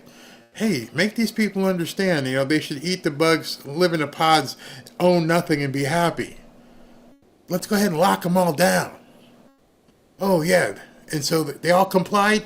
Yeah, most of them, except for those idiots down in Florida and Texas, they didn't want to listen. Well, guess what? It ain't happening no more. We are never going to comply with edicts that you people put out because we are free people. That's why you hate Elon Musk. You can't stand it. You can't stand. Why isn't Trump doing what we want him to do? We're going to force him to get into a war. And luckily, there's some people over there who are starting to realize it. What do you make of what you saw yesterday? What a disaster for the Ukrainian people, and not just a misstep for Zelensky, but just a missed opportunity as well. I mean, he went into Washington thinking, he's not going to get a security guarantee. Everybody knew that. I think Keir Starmer knew that as well, and handled it politely and diplomatically. The prime minister did. And then Zelensky goes in and blows himself up. President Trump maintained his cool for most of the interview, and you could see that he really wanted to be a little bit more honest and a little bit more, perhaps transparent. But Zelensky blew it.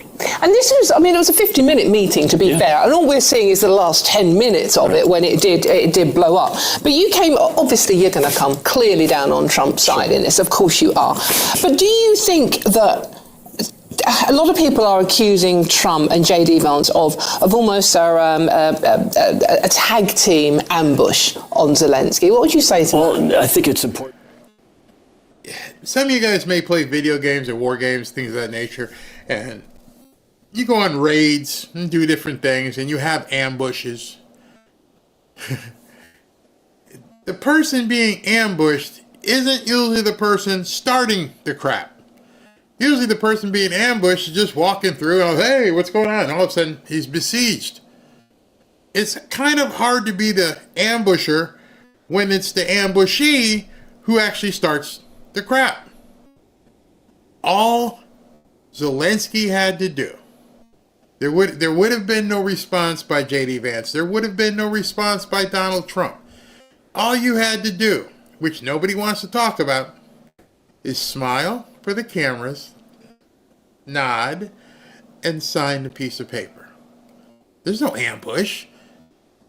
Because Trump didn't gain anything by ambushing. He wanted to sign a paper. We got a deal. I understand when these people are like, oh, you ambushed him. No, he did it. Keep your mouth shut, smile, and sign the flipping paper. That's all you had to do. And then you got tough, opened your mouth, and you got smacked down. And people aren't used to seeing the leader of the free world exercise his leadership. You give the man that crown, but you don't want him to be that person. You want to call it the leader of the free world, but when the leader of the free world acts like a leader, it freaks everybody out. To watch the entire interview. Yes, there was a lot. Yes, and you realize minutes that. Worth, and granted, I think the president and vice president were ultimately, especially at the end, playing to their domestic audience. And I think Zelensky made the mistake of playing to his domestic audience.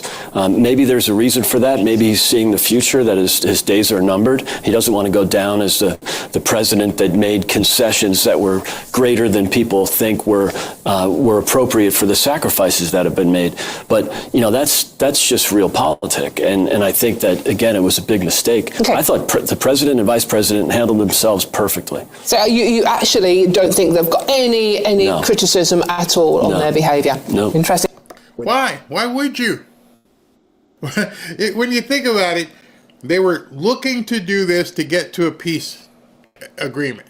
Get this part done, and then we'll talk to Vlad, and we'll see, what we need to do to iron it out. But the Democrats saw an opportunity to continue this.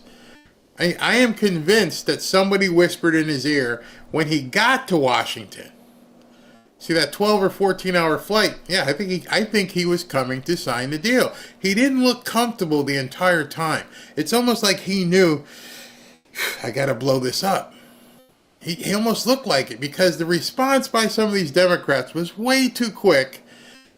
I mean, just really, really quick in how they tried to jump all over Donald Trump. Donald Trump took the oath of office. He took the oath of office to be president of the United States and be the leader of the free world, as presidents have been for many generations, stretching back even before Ronald Reagan and the changes that came there. He went from being the leader of the free world to now, in just 1 month, wanting to be a leader of a single hemisphere and leaving China and Russia in charge of the other hemispheres. In case you don't recognize, this is Josh Shapiro, the governor of Pennsylvania, who's got, he got his sights on running in 2028. So this little guy decides, you've abdicated your leadership of the free world. You just want to be over here, and what's going to happen is China and Russia are going to carve everything up. And they just say this stuff. It just flows off their tongue when they haven't talked to Xi Jinping. They haven't talked to Putin. Putin's made no advance on any other country over there. Xi Jinping makes no advance. He hasn't even gone after Taiwan. So where is it? And also, and here's where I think they really mess up. Being the so-called leader of the free world does not mean I am the chief of police of the free world. The Democrats have put that to be synonymous. We're America, and we are the police agency for the entire world. Well, why? Why are we in charge of defending the entire world? You see, I think that's something that went in place back all the way into Vietnam, and they started doing these different things and agreements and telling us we had to take care of these other countries like they were our children. And I showed you the chart, which I'll show you again, which nobody ever talks about, is if we're in charge of doing it, why do we put up all the money? Why are these countries not paying us? I mean, Germany, United Kingdom, Japan, Canada, Denmark, Netherlands, Sweden, and France. Even there, that's what? 1, 2, 3, 4, 5, 6, 7, 8, and the EU. So, 8 countries there. Why are we responsible for taking care of the world? All these countries combined probably don't make up what we pay. I'm pretty sure if you hire security, the word hire, whether it's a bodyguard or off-duty police officer or whatever, the police, you have to pay them. You don't say to this country, take care of us, no matter what it costs, against whoever the foe is, and do it for free. And all Donald Trump has said all along was, you're not paying, quote, wait, what's the word? Your fair share. Funny how they don't talk about that anymore when it comes to other people having to pay America. They want to tax us because we say we don't pay our fair share. What about them? What about them? Why are they not paying their fair share? Come on, Josh, tell me. That is deeply, deeply dangerous for America's national security interests. It is deeply troubling to see a president retreat in the face of Vladimir Putin and President Xi. We need a president who's going to stand up for America's interests, who wants to be the leader of the free world. He has demonstrated nothing but weakness when it comes to national security over the course of his first month in office. Ben,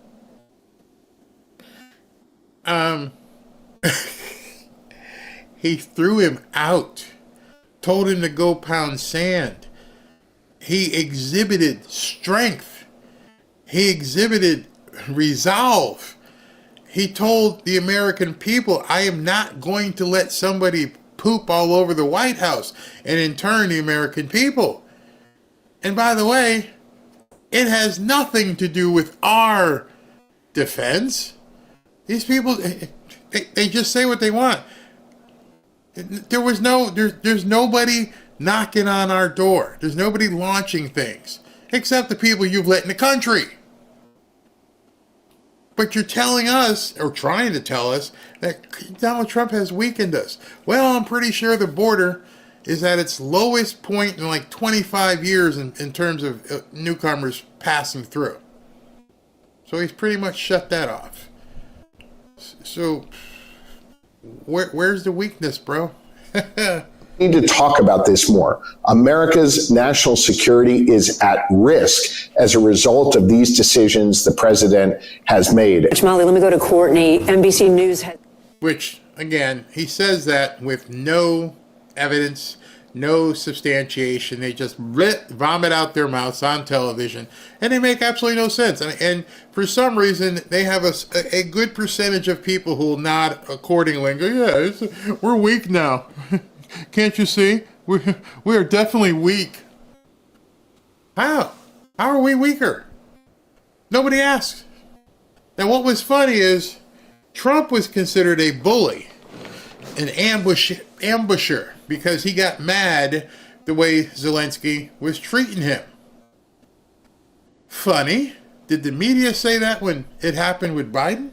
New exclusive reporting about a phone call that happened between President Biden and the Ukrainian president back in June. What do we know about that conversation, Courtney?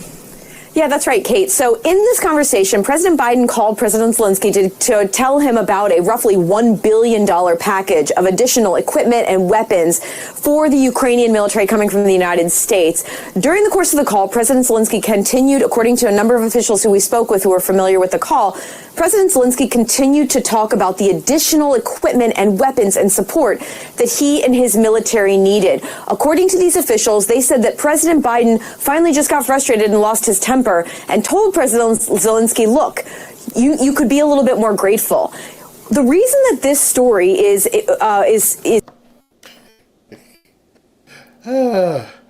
Biden had barely finished telling Zelensky he just greenlighted billion in military assistance when the Ukrainian president started listing all the additional help he needed, and Biden got pissed off.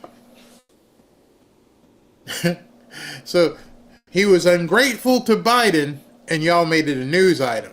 You know, this little ingrate. But Trump does this exact same thing. He gets upset with him, and he's a bully. I think these people forget the internet's forever. Everything's out there. It's interesting to us, and it's something that we are reporting on and officials are speaking to us about, is because it shows that all these months ago, President Biden already realized that there was going to be a point where the American people, members of Congress, where people would start potentially pushing back on all these billions and billions of dollars of aid and equipment that the U.S. has been providing to Ukraine. And there was going to be a point where people in America would get fed up with billions and billions of dollars being funneled to Ukraine. Wow. You are gaslighting us, aren't you? I mean, that's NBC or MSNBC, one of the two. It already happened. This movie has already played. We're just seeing the rerun of it, but now it's different because President Trump is in office. Don't yell at Zelensky. Well, he did. Before he went completely demented, he yelled at him and said, be grateful. But Trump's the bad guy. Knew that the narrative out there needed to be that the Ukrainian people and President Zelensky were grateful for it if the support was going to continue at that same level, Kate. Republicans. So let me just get this straight.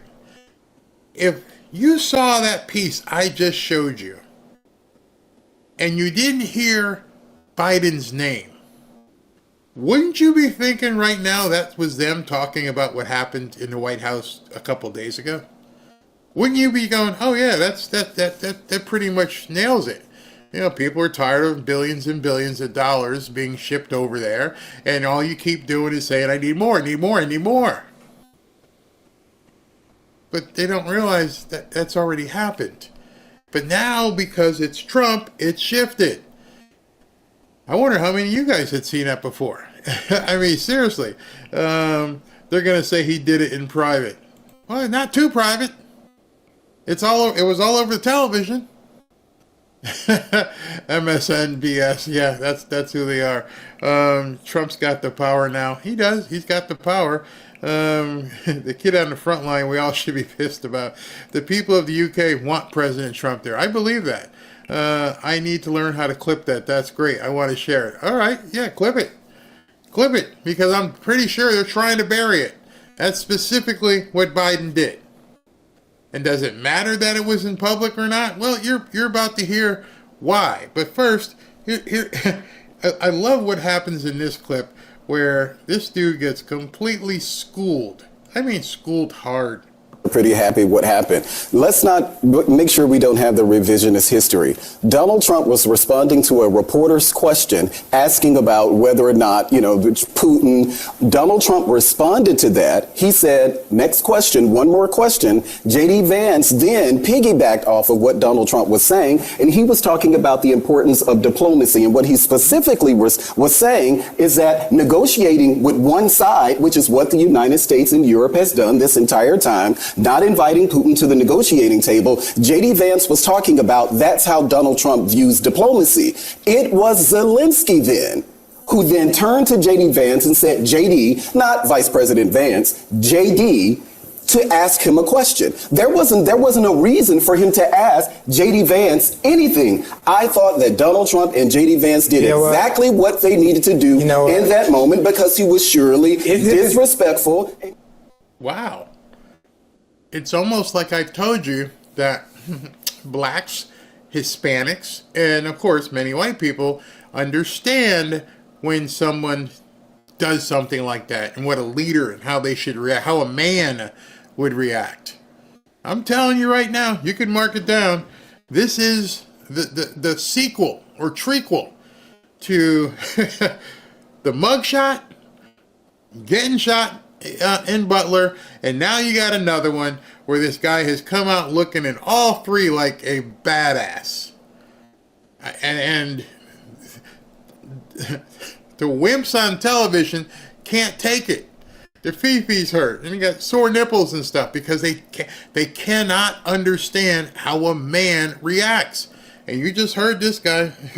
He responded to it. I thought that they did exactly what they should have done. Bravo to Donald Trump. And I want to know why our ally is allowed to disrespect the United States of America, the leader, the current leader of this. J.D. Vance owes Zelensky an apology. President Trump owes Zelensky an apology for the way he was treated. For what? I demand it. What? Okay, in case you guys don't know, that's Vindman, the idiot.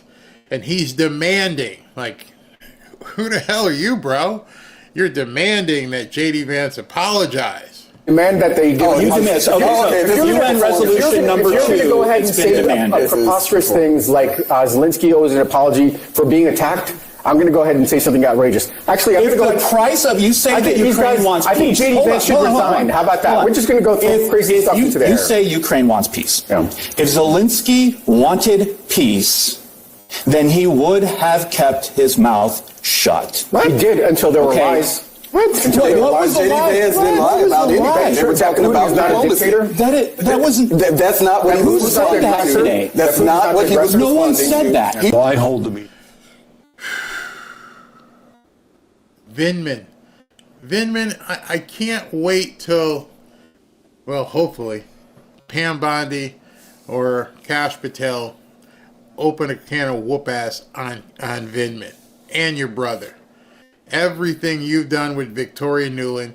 I can't believe they all run to CNN. They get jobs on CNN, don't they? You ever notice that? All of them. McCabe, Strzok was on. They all get on CNN. You wonder how much that USAID money went to pay some of these people. So now Caroline Leavitt shows up and on Howard Kurt's show on Fox. and she's going to talk about, what happened here. Be in front of the cameras. Because President Trump is the most transparent president in history. And as he said, it was great for the cameras to be in there because the American people and the world were able to see what the president and his team has seen behind the scenes in negotiating with President Zelensky's team. They have continually denied the pragmatic reality of where their country stands today. 3 years have passed. Hundreds of thousands of people have died. Zelensky is losing the support of the American public for funding this effort. And it's a different sheriff in town. President Trump is not the same as President Biden. He has different priorities. He wants to negotiate a deal, and President Zelensky failed to recognize that. Caroline, there's another thing with that I kind of explained yesterday. Remember, Vindman, one of the people who caused the problem with Ukraine. Remember, Donald Trump got impeached because of Ukraine. The whole thing with the beautiful call, it was a beautiful call. And they twisted everything. But see, now by doing it in a transparent way, out there in front of the cameras, there's no doubt. Everybody saw what happened. You can believe on your own, you can believe he ambushed him. You could believe that they attacked him. You can go ahead, whatever you want to believe, but you can't assume or basically presume and create an impeachment on it. I guess you get impeachment for everything you want, but it's right there. You got a tape.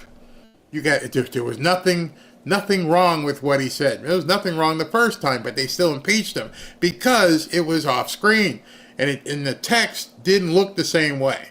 This one, everybody can see it. Hey, push play, boom. We were 40 minutes before the cameras came in and 45 minutes before the meltdown. And the fact was Zelensky never stopped asking for, I will give no concessions. They've got to leave my land. I want reparations of $300 billion. And I want the United States to give me security guarantees while they're at war with Russia. And that's why the president called it World War III. You're gambling with World War III. We're not going to give you security guarantees while you're at war with Russia. It's just ridiculous. His requests were ridiculous. They were not reasonable. The president let it go for a while, he was there to make peace. Our president is there to make peace.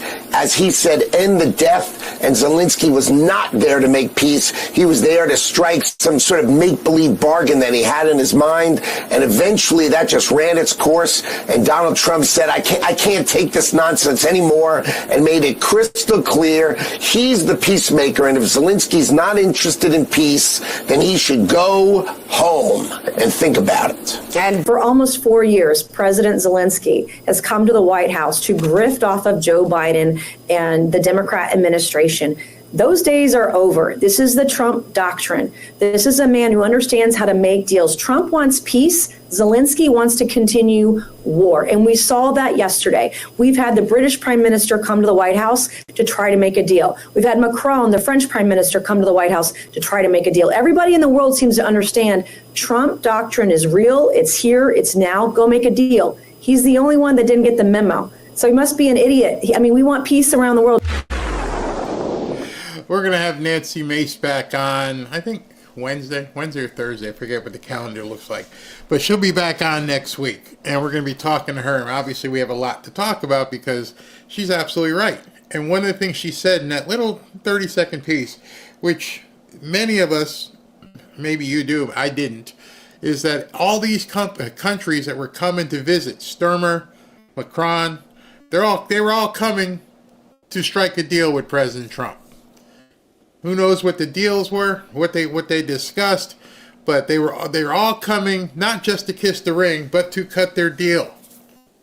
And I'm thinking they didn't like the deal that they were proposed, and so now they're all getting together like, in the Roche Motel over there and having Trudeau and all these other little countries get together and say we're gonna basically take care of Ukraine. We're gonna go it alone. Good luck. I don't care what they say on television. Good luck. We shouldn't have to spend another penny. No more. And turn the spigot off. Thankfully, Elon is allowed to advise President Trump to stop sending money through USAID. They can't force him. The court already said he can stop paying them. So you're done. You're not getting any more money. You're not getting any more military help. At some point in the very near future, Zelensky is going to realize, I'm screwed. You went all in with a pair of twos. And you probably saw somebody with a ace showing, and you went all in with a pair of twos. That's bad news, bro. You had nothing. As Trump said, you don't have the cards. You don't have the cards, and you don't got the money to buy another deck of cards. And you don't have anyone who can go kick in a door and steal you a deck of cards. You got nothing. No money, no force, nothing. And even the people that you're trying to cut a deal with at this point have said, you can't succeed without Donald Trump. So everything is going to come right back. How soon? I don't know. If Trump wants him back. That's what we're going to see Tuesday night when he makes his speech, who knows what kind of fireworks are going to happen. If I was Zelensky, I'd be back here Tuesday morning and say, hey, man, we need to sign this. Because Tuesday night, he might just blow it all up again. And we're not talking to him. And by the way, now I want $900 billion. Oh, you told me 500. That was before. Now I want 850. You messed up. You showed your ass. And now you're going to have to pay for it. Adams Hotel and Zelensky met a bunch of people who told him not to sign it. Yep, probably Obama's people. All the taxes we pay, and we should take the money and take care of America. I completely agree. Zelensky reminds me of Robert Shaw in the movie The Battle of the Bulge when he realizes that he's in love with war and he will do anything to keep it going. Zelensky doesn't want peace. You know why he doesn't want peace, probably? Here's a complete guess. If Zelensky doesn't get the peace, if Zelensky were forced to take peace, to stop fighting, I don't think Zelensky survives as the leader of Ukraine. I think they vote his butt out. I think he would be absolutely done.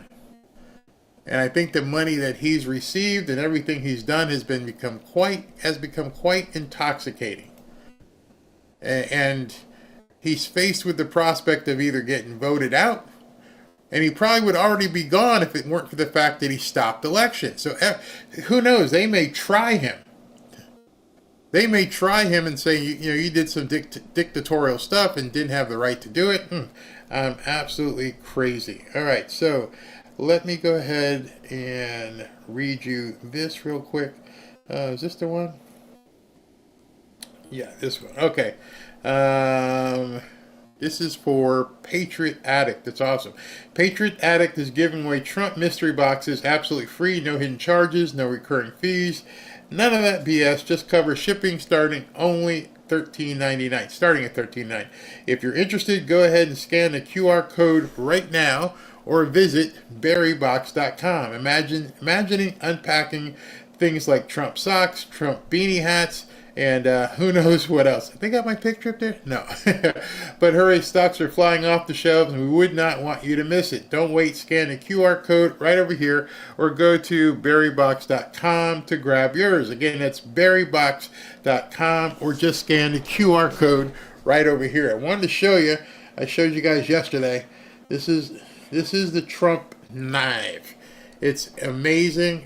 I love it. It's this thing probably, I don't even know how much it weighs, but it's a nice knife, got good balance to it. I mean, you can see there's no bend in that. I mean, this is a nice knife, and it's got the seatbelt slicer right there, and it's got a window poker, so you could do all kinds of things with this. And look at it now, because it's not going to look like this very long, because Robin's taking it fishing, and when she takes it fishing, it's not going to look like this. It's going to be bloody and fish guts and all kinds of stuff. So go ahead and go to berrybox.com or click the QR code right there. Okay, so I want to talk to you about something before we close tonight. And it's bubbling up. A lot of people upset, a lot of people upset with the people who are upset. But nonetheless, we need to talk about it. Well, we're Trump supporters. And this is probably something that's on your mind, and you're defending it or you're pissed off by it. And what I'm talking about is Pam Bondi. It is now a lightning rod in MAGA world. Lightning rod. You either think that she flubbed it completely, or you think ease off of her and give her another chance. That's pretty much where the two camps are right now. And everybody from Laura Loomer to just about, a ton of people are saying you got to go. You're done. You're absolutely done. And she comes from Florida, so I knew of her. I support her. I continue to support her. I am not at that point yet where I'm saying she has to go. I posted something yesterday and said that whole letter fiasco, hey, you better have this by 8 a.m. Well, first of all, you know what happened before then with the influencers, and then the binder of stuff that's old. Forget that. And then the letter came that said you better have this by 8 a.m. tomorrow, and if you don't have it by 8 a.m., all hell's gonna break loose. Except no hell broke loose that we know of. But we now can confirm they ignored her. They completely ignored her and said, hey, take your demand and stick it where the sun doesn't shine. They told the Attorney General of the United States, we're not compliant. We're not giving you crap. I only know this because she said it last night. After I got off, I'm sitting there, got my dinner, got the dog, kissed the wife, chilling. We got home from dinner, actually. But I was sitting there with dessert, chilling, kissed the wife, watched the dog. Turn on Mark Levin, and I'm like, oh, no. Number one, why are you on TV smiling? Number two, what did you just say? So many of you may have seen this, many of you may not have seen this, but she admits in this piece, she straight up admits that these people completely ignored her. So, listen. Welcome back, America. We're here with, and I'm very excited about this, Attorney General Pam Bondi, a good friend, especially a good friend of my wife, but a wonderful lady, a great lawyer. Welcome to the program, Madam Attorney General. I want to get into this Epstein thing a little bit. I think the American people are very curious about who's on this list, or these lists. You have been doggedly trying to get all the information, and now we learn, thanks to you, that you've been stonewalled by people in New York. Do you want to explain that? Yes, Mark. So as you know, we released about 120 pages of documents, and I started asking for these documents right when I came into office and before Kash Patel was in there. So I ended up getting about 120 pages. We carefully redacted them, of course, to be sure the 254 young girls, women who are victims of sex crimes and sex trafficking, their personal information was redacted and out of there to protect them. So I'm going through it and I kept saying, there has to be more, there has to be more. I'm assured that's it. Kash asked the same questions. Assured there's no more. That's the problem a lot of people are having right there. That alone. Here's why. Let's say she flew in from Mars and became the Attorney General and wasn't a part of anything. And she, hey, you got the file? Oh, yeah, here's 120 pages. Well, there must be more. Well, there's a couple things she said that if you listen would mean she would have to know there was more. If there were 254 victims, which she confirmed, wouldn't there have to be at least, at minimum, 255 pages?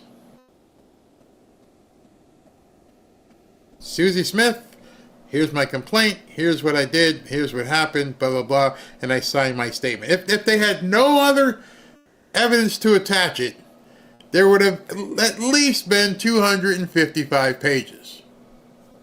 So that's the first thing. Secondly, Epstein's trials began here in Florida. There are actually videos of her supervising a van full of documents being loaded, box after box after box. I'm just telling you fact. I'm not infusing anything, so I'm going to just make sure I just tell you the facts.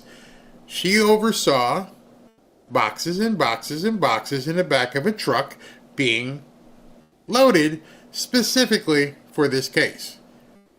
That's all I'm going to say. I'm not going to put anything on it. Let's continue. I found out, this week that a source told me New York, SDNY, they're sitting on thousands of pages of documents regarding Epstein. Thousands. A source told her that they were sitting on thousands and thousands of pages of documents. I will ask you, so as not to, lead you a certain way, I'll ask you a question. If 255 women, girls, things happened to them, wouldn't you think there'd be thousands and thousands? Would a source have to tell you? I've closed real estate deals. A mortgage document alone could be 50 pages.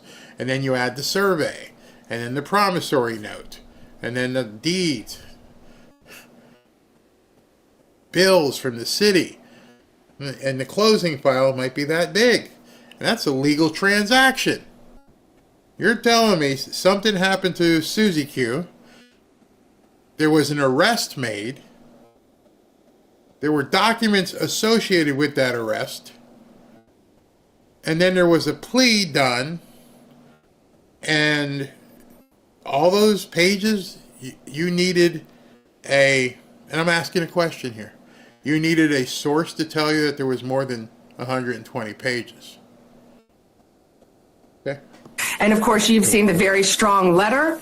We will get everything. We will have it in our possession. We will redact it, of course, to protect grand jury information and confidential witnesses, but the American people have a right to know. And Donald Trump is the most transparent president in our nation's history. So not only will America get the full Epstein files, they will get JFK, they will get Martin Luther King. Well, that's fantastic. Okay. So she admitted she doesn't have them. She admitted she's going to get them. But she was smart enough to say, I don't know when. Oh, she didn't say I don't know when, but she didn't put a date. She didn't say I will have them Monday morning. She didn't say Kash Patel got on a plane Friday night, kicked in a few doors, and got all these files. She just said we're going to have them. Okay. All right, Pam. We shall see when that occurs. We will be watching. You're going to get these files. And you went on television yet again and said, I'm going to have this, this, this, and this. Which means you don't have any of this, this, and this yet. She didn't say, I'm going to release all the JFK files. She said, I'm going to get them. You see why people are a little pissed off? Because people have played back different things she has said. And I know there's some of you I can see in the chat here that some people are saying, well, let's give her another chance. Well, some people are tired of giving people chances. Unfortunately for her, she walked in to a position where people have been promised stuff over and over and over again. She had to have known this, that people have been waiting since, 2016. And they've watched. Oh, we're gonna get to the bottom. Oh yeah, lock her up. Things are coming. We've heard it. The check in the mail isn't working anymore, and that's what's wrong with MAGA supporters. They're like, we've heard all the excuses. You are just another person in the office, and you're giving the same excuses. Am I convicting her? No. I'm telling you what people are feeling. Now here's an opinion. This should have been handled much differently. Stay quiet until you got everything, come out and drop it. Do what you need to do. Boom. And at the same time you're dropping it, you're announcing, I'm indicted so-and-so and so-and-so.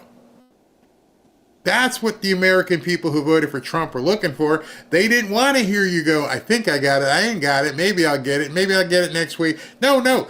Shh. Don't come on TV no more. Here, if everyone's going to give you a second chance, I'm telling you right now, Pam, don't go on TV anymore. Don't go on TV anymore until you can do a Letitia James. Letitia James, hey, Donald Trump, we've indicted him on 99,000 charges. And Fannie Willis goes on TV, oh, we indicted Trump on 64 different charges.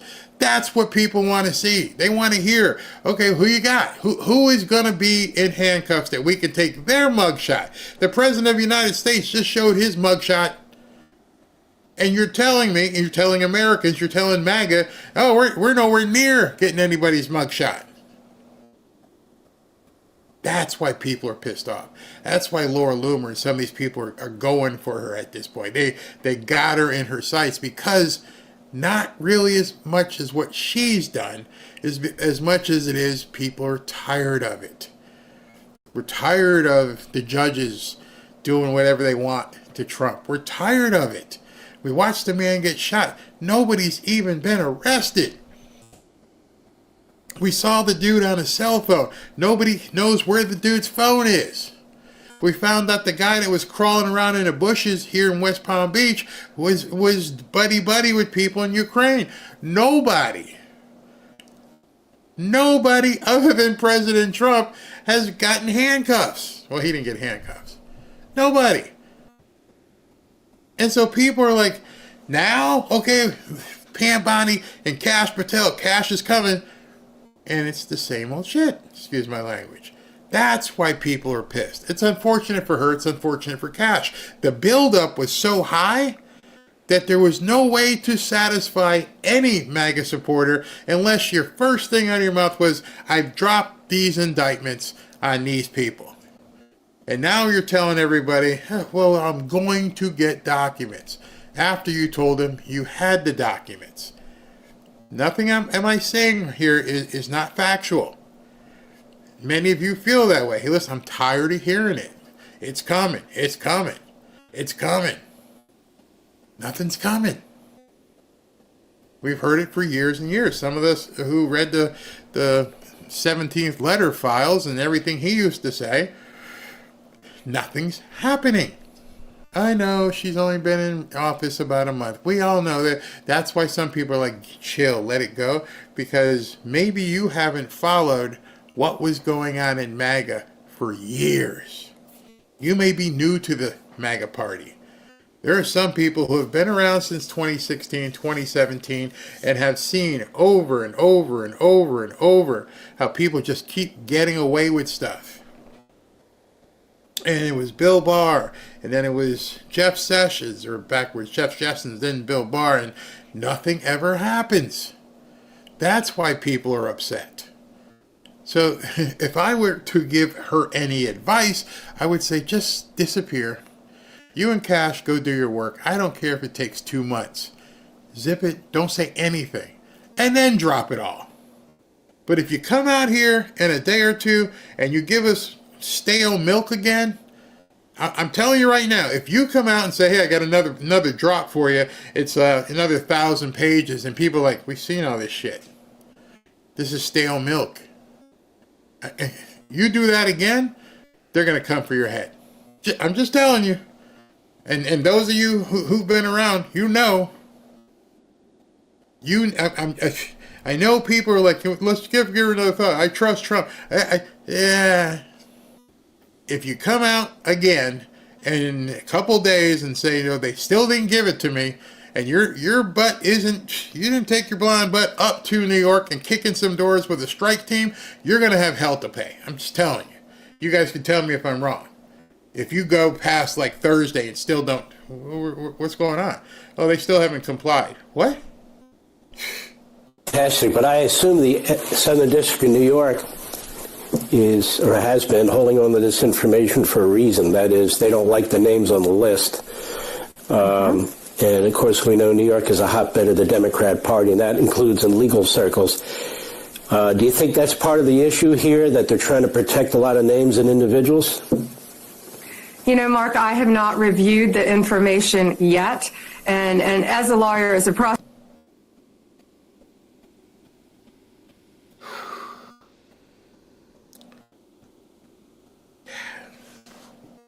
you heard her. I have not reviewed the information yet. So even the 200 pages that you released, you haven't even looked at those yet? Now you see why people are screaming?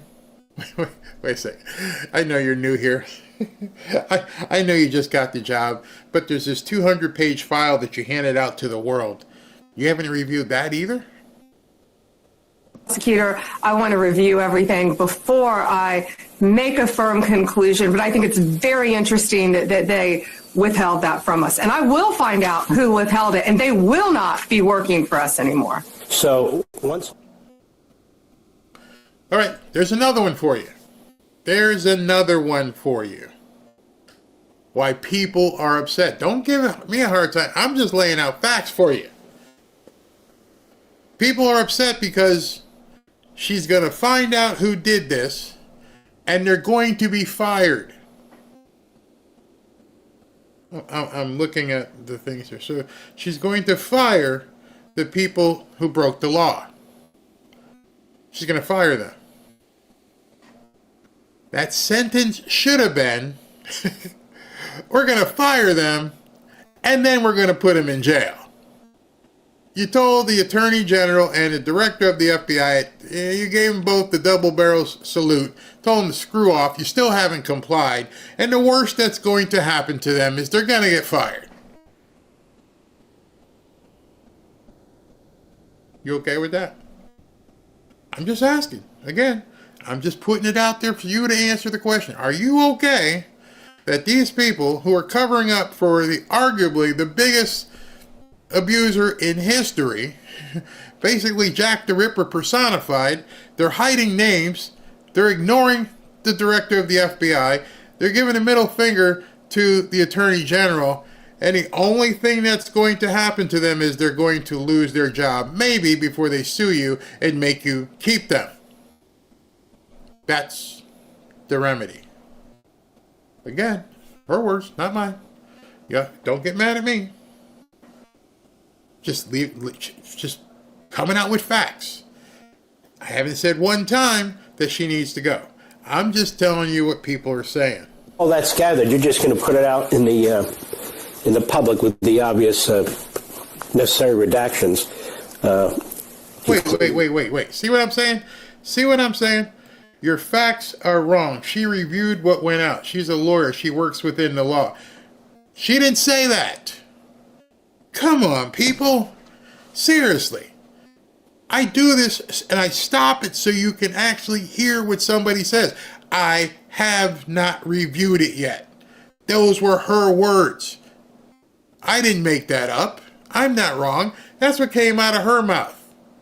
She said, I have not reviewed this stuff yet. And how did you possibly hear that she said she reviewed it when she actually came out of her mouth and said, I haven't reviewed it yet? What is the disconnect with people? How do people actually hear the words that come out of someone's mouth and hear a completely different sentence? I haven't reviewed it yet. Oh yeah, she reviewed it. Oh, come on, people. It's black and white. The woman said, the Attorney General of the United States said, I have not reviewed it yet. And then somebody comments, well, she reviewed it. People who were the victims and the phone numbers and so forth. But for the perpetrators, I assume that we'll see those names, yes? Well, certainly. There's nothing can be withheld on that. Of course. Okay. So I want you to put a note. Did you hear what Mark Levin's question was? Let me rewind that because this is really important. She just committed to something again, and people are listening to this stuff. I want you to hear what Mark's question is. You ready? Let's listen to Mark's question. In the public, with the obvious necessary redactions, including the people who were the victims and the phone numbers and so forth. But for the perpetrators, I assume that we'll see those names. Yes. Well, certainly. Okay. Mark just says, we're going to see the perpetrators' names, right?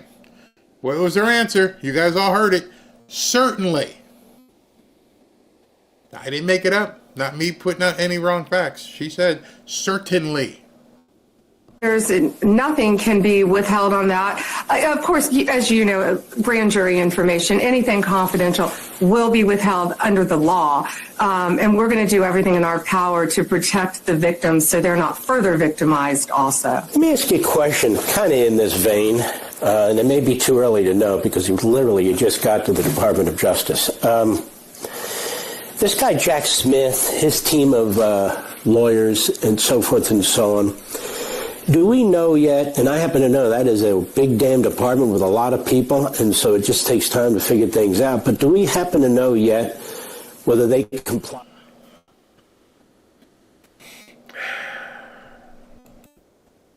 Barry, she meant she hasn't reviewed the SDNY documents. That was the question to her. No, it wasn't. No, it wasn't. This is only a few minutes long. It's all over the place. You can go download it anywhere. You guys need to listen. That's why I stop these things so often.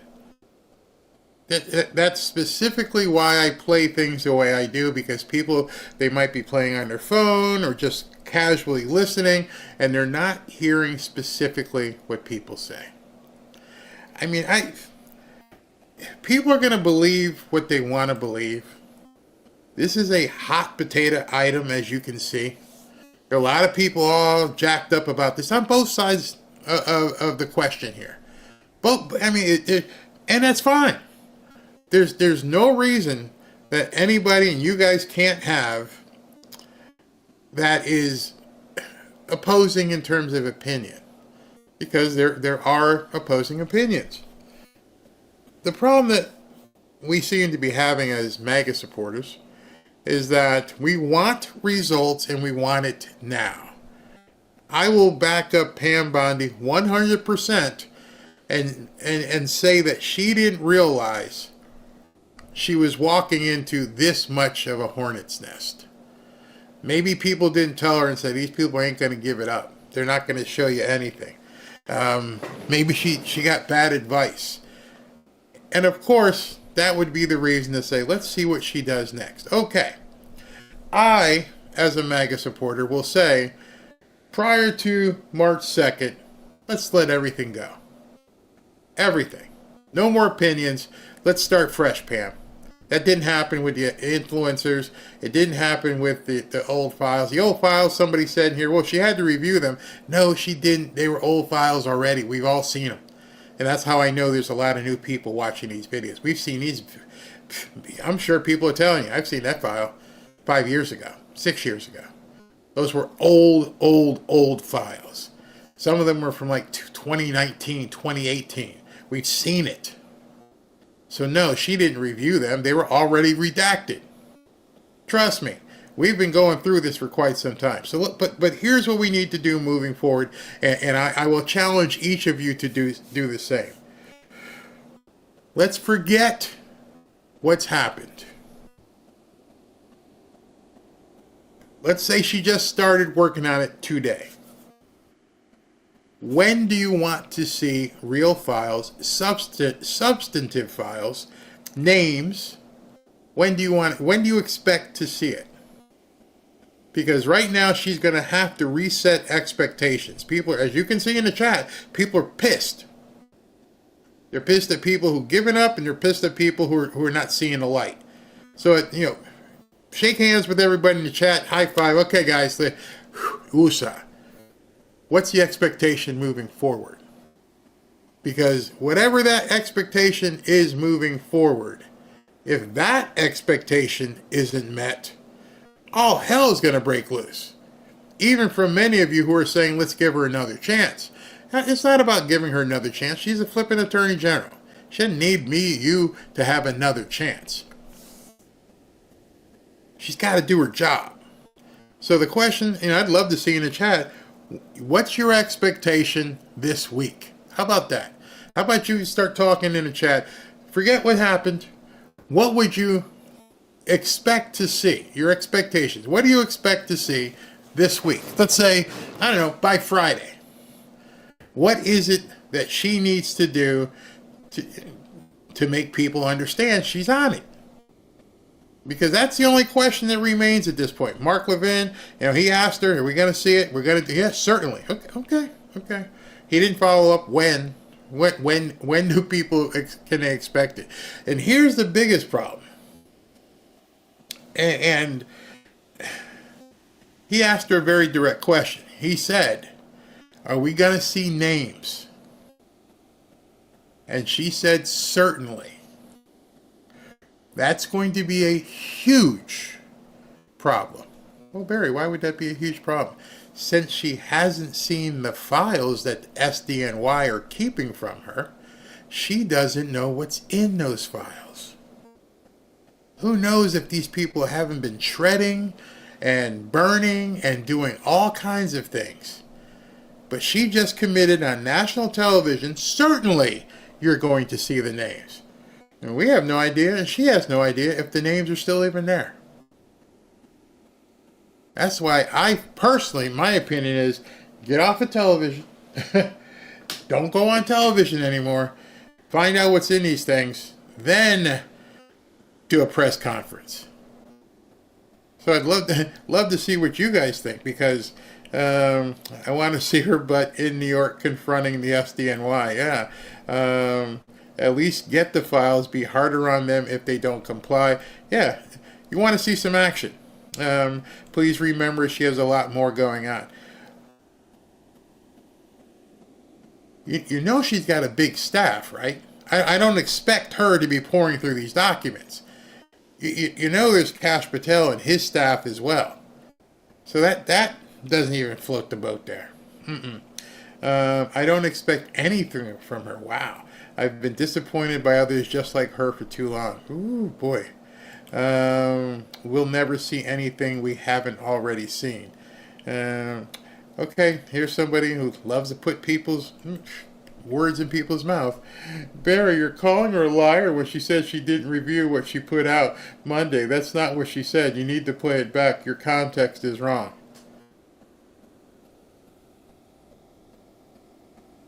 Okay. Okay. Can we leave your comment up? Well,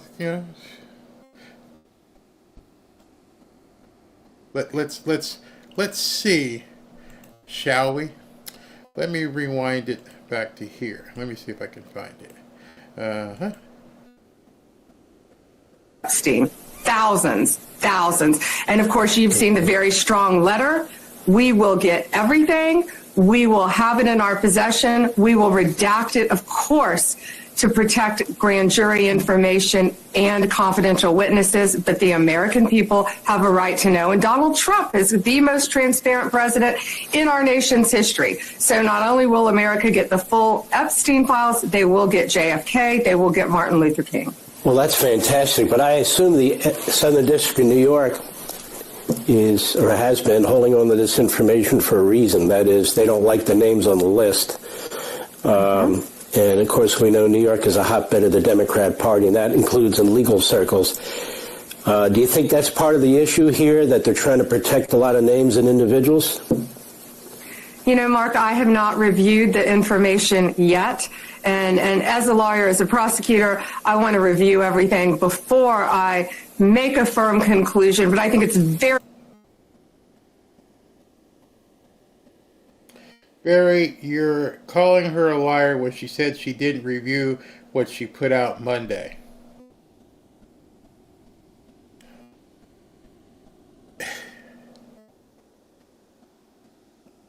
She just said she didn't review it. And you're saying that she's saying she didn't review the stuff that she hasn't seen yet, which is a fait accompli. If you haven't seen it, of course you haven't reviewed it. I'm going to let you guys think what you want. But I'm just telling you, everybody from Laura Loomer to a bunch of other people have had it. I'm not there. You can think what you want. You heard it. You can rewind it. You can. Yeah, quote, I have not reviewed. You wouldn't be saying that about stuff you haven't seen because you don't. That's like saying I haven't eaten my wife's dinner tonight. Well, I don't even know what she cooked. So of course I haven't eaten it. I've been on here since 6 o'clock. Did you eat her dinner yesterday? Oh yeah, I ate her dinner yesterday. I reviewed that. It was good. We went to dinner actually. So you can make up your own minds. You're big boys and big girls. I'm just saying, Laura Loomer is ripping her a new one. Somebody asked about Qatar in here. And further back. No, you can go back and listen to it. I'm just telling you what she gave out at the meeting.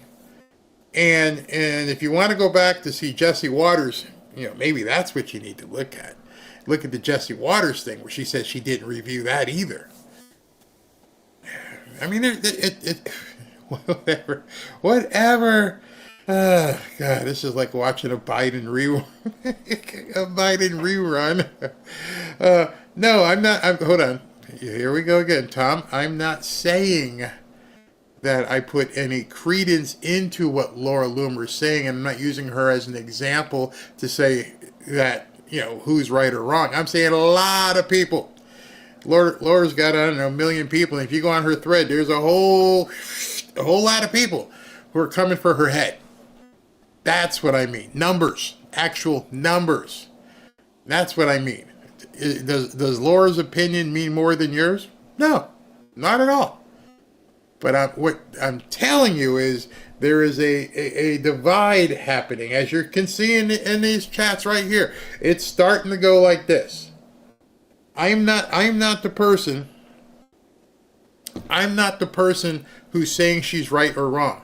I'm just seeing, because it's what I do, I watch this stuff and I can see it going like this. And that's not a good thing. Can we all agree at that? Can we all agree on that? That the division that's happening within MAGA, and it's happening, you can see it right here. If that is happening, is that a good thing? Forget who's right and who's wrong. The fact that it's happening is not a good thing. They have found, or somehow something has happened to drive a wedge. This is a wedge issue. You have to admit this. It's not me telling you. You can just look in the chat here. There's people getting blocked and people, they're freaking out. Deservedly so at this point. But don't blame me. I had nothing to do with it. It's her. So if you want her gone, as some people are saying, or if you want to give her another chance, that's fine. You just have to recognize there's another side. And this other side is completely different than yours, and that's a problem. See, we all stand behind President Trump. I don't see any divide there. There's a divide here with Pam Bondi. And only she is going to close that divide. Not me, not anybody else. She and Cash are going to have to bring this divide back to the center. Can you at least agree on that? Because if we can't agree on that, if we can't agree that there is a chasm opening, then we're in big trouble as a movement. Because I have to recognize both sides. I have to recognize there's people pissed, and I have to recognize that there's people who just like, let it go. You have to see that. And then I also have to recognize that's a major problem. When people are so vehemently pissed off, or pissed off at the people who are pissed off, that's an issue. And it's my job, I feel, to show you. And you see it. SV just texted me. He's like, I'm having to ban dozens of people. Why? Because they're all pissed off one way or the other. Barry, you shouldn't be saying this. Or Barry, she should be gone. Or she's a F and C, like I've said. Crazy stuff happening. That's now you know. Now you know. And I hope you can see that, and I hope you can see it in the chat. People are like, need to see results. Yeah, Cash and her need to hold a joint press conference. What side are you on? Ours or yours? I'm Switzerland in this, because the reason why I'm ambivalent is because, okay, you want to know what I think? Okay, let me tell you what I think. I think she's in a rock or a hard place because there are probably forces working against her that she never imagined were there. That's number one. Cash may have told her, hey man, this is going to be unbelievable, this fight. In fact, you're in danger. Number three, what she had promised before everything happened is going to be very hard to deliver. Me personally, I don't think there is a list. You see, what's going to happen when people find out we don't got the names? I haven't thought there's been a list for quite some time. That's why I didn't get all crazy when the first thing happens. Maybe because, like some of the people in here, I read a lot of the stuff about the 17th letter. And I'm realized at this point how deep this rabbit hole goes, that some of you are just finding out. Oh, there's some stuff that we've been talking about. And I say we, people who have taken that red pill a long time ago, like, you don't even know. And so I don't know how she's going to look at the file to determine, did this guy did he unalive himself? There's a whole nother thing there. How many people have actually looked at that autopsy and determined what actually happened? Here's what I do know. And here's what you all can shake hands with right now. You ready? Okay. This is the maybe second biggest crime in American history. We don't even know. She says 250. We have no idea how many kids things have happened to. It's 250 that they know about. Since we all know one thing to be true, that there's 250 or 300,000 kids that have been missing after. I want you to listen to this. This is very important. There are 300,000 kids missing after this guy got put away. Which means it didn't stop. It kept going. And it's still going. That's what scares me. You know what? You want to know, Barry? What are you thinking? That's what scares me. Is that this thing is so wide-ranging that I hope she's got good security. I hope Cash has got good security. And watching the arguments take place, and I'll say this: I kind of baited you guys. Let's throw you some red meat, because what I like you to do is focus on something else. Forget Epstein. Seriously, forget Epstein. Focus on what's still happening. Where are these 300,000 kids, and who's been involved in doing what with them, and where she's supposedly been in jail, right? The partner?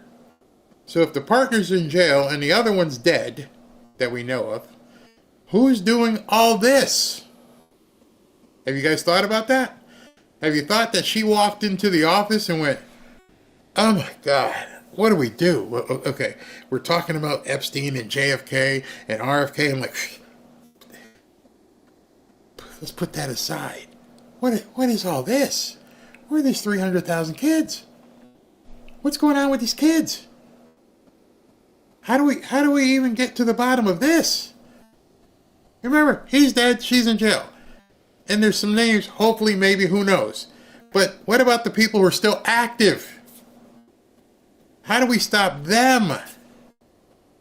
And all last couple of days, I watched all over on X, and it pissed me off. I mean, it pissed me off to the point of sadness that we're so interested in that without realizing it's still happening. That crime is going on, and it's going on in a big way, and we don't have any idea. Well, I'm saying I don't have any idea how we stop it. So imagine that on her head. You got people in MAGA screaming at her because a list of names that we have no idea still exist, while the machine is still running. God help us all. And that's what I wanted to bring you guys back to. Stop arguing. Stop. Don't worry about it. In the big scheme of things, those people who did those things, God will deal with them. Let's help the kids. It's crazy. Yeah, hope and pray for the best. I'm not trying to piss people off. I'm not trying to be a flamethrower. I'm looking at this and going, man, this has been going on for decades.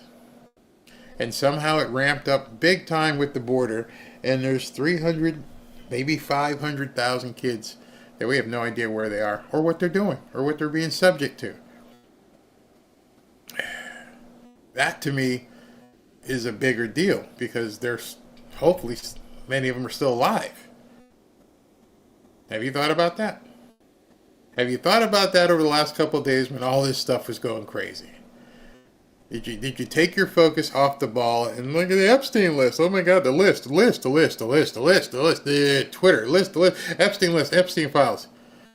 I'm like, there's a whole bunch of kids missing. How about we focus on that? How does any of this help Americans? Well, if we stop it, it would help Americans, because we're turning off a big money supply for bad guys. Some people don't realize how much money they're making on this stuff, and what are they doing with that money? Well, they're doing bad stuff. Oh yeah, somebody just goes, it's $1 trillion a year business. $1 trillion. The kids are in Ukraine. Everyone's, it's crazy. It's crazy. Holman arrested 200 people the other day. And all those people are gonna roll them up. Say, who's your boss? And who's your boss? And who's your boss? Pam Bondi, I'm not worried about. Kash Patel, I'm not worried about. Let them get their shit together. And she was probably trying to flex and trying to get something done, and it backfired, and people jumped all over her. I'm not jumping on her. I'm like, let her do her work, not second chance. See, that's where I was reading some of this stuff, and people were like, "Oh, it's a second." Oh, no, I'm not second chance. Do your job. Put people in jail. We're talking about kids. Yeah. Oh, Billy Walker says, I went down the last few days. It was crazy. There's so much evil. That's what we're up against. Tonight's Sunday. It's Sunday night, people. Pray for this woman. That's what's most important. Pray for what must be on her conscience, her soul. Pray for what Kash and what they're... This isn't going to be easy. They're going to fight. I guarantee you she's in danger. She can say whatever she wants on TV, but she can't say who it is or what she's doing. Just understand that, because she's fighting a force that is going to be real hard to deal with. Very hard to deal with. All right, so I'm going to get ready to give away some hoodies. I don't want to fight with people, and I don't want people to fight with each other. Just think. We're all on the same team, right? If we're all on the same team, that divide can't continue to happen. I'll be right back. I'm going to get ready to give away some hoodies. Hey, if you'd like to join 15,000 plus fellow patriots on X in our private X/Twitter group, go to fanfareshop.org/group. Just put in that URL in your browser. It'll take you right to our private group on X. Love to see you there. Let's share some content. And if you'd like to win a hoodie, or rather if you'd like to enter to win a hoodie, go to fanfareshop.org, fanfareshop.org, and register to win a Trump hoodie. Welcome back to Fanfare with Barry Cunningham. All right, so the first person, where'd I go with that? First person, and I got to go play the drum roll. Where's the drum roll? The sound. I'm looking for it on my desktop here. Where's okay? Bam. There we go. Okay, first winner, Barbara Gilchrist. Barbara Gilchrist, you have won a Trump hoodie. All right, so let me run the Tim Booher. Tim Booyah. Booher. Tim Booher, you have won a free hoodie. Congratulations. Let's see who's next. April Arena. April Arena, you have won a free hoodie. So somebody had emailed me yesterday saying, listen, I won, but I didn't hear what you have to do. So what happens is about once a week, Ashley downloads all the list of winners. She will reach out to you and say, what's your size, what's your address, and all that kind of stuff.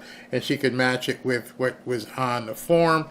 And that way we'll know, what size you are and who to ship it to. And then she'll put it together. So that's what happens in that regard. All right, so let me look at some super chats. The web is huge.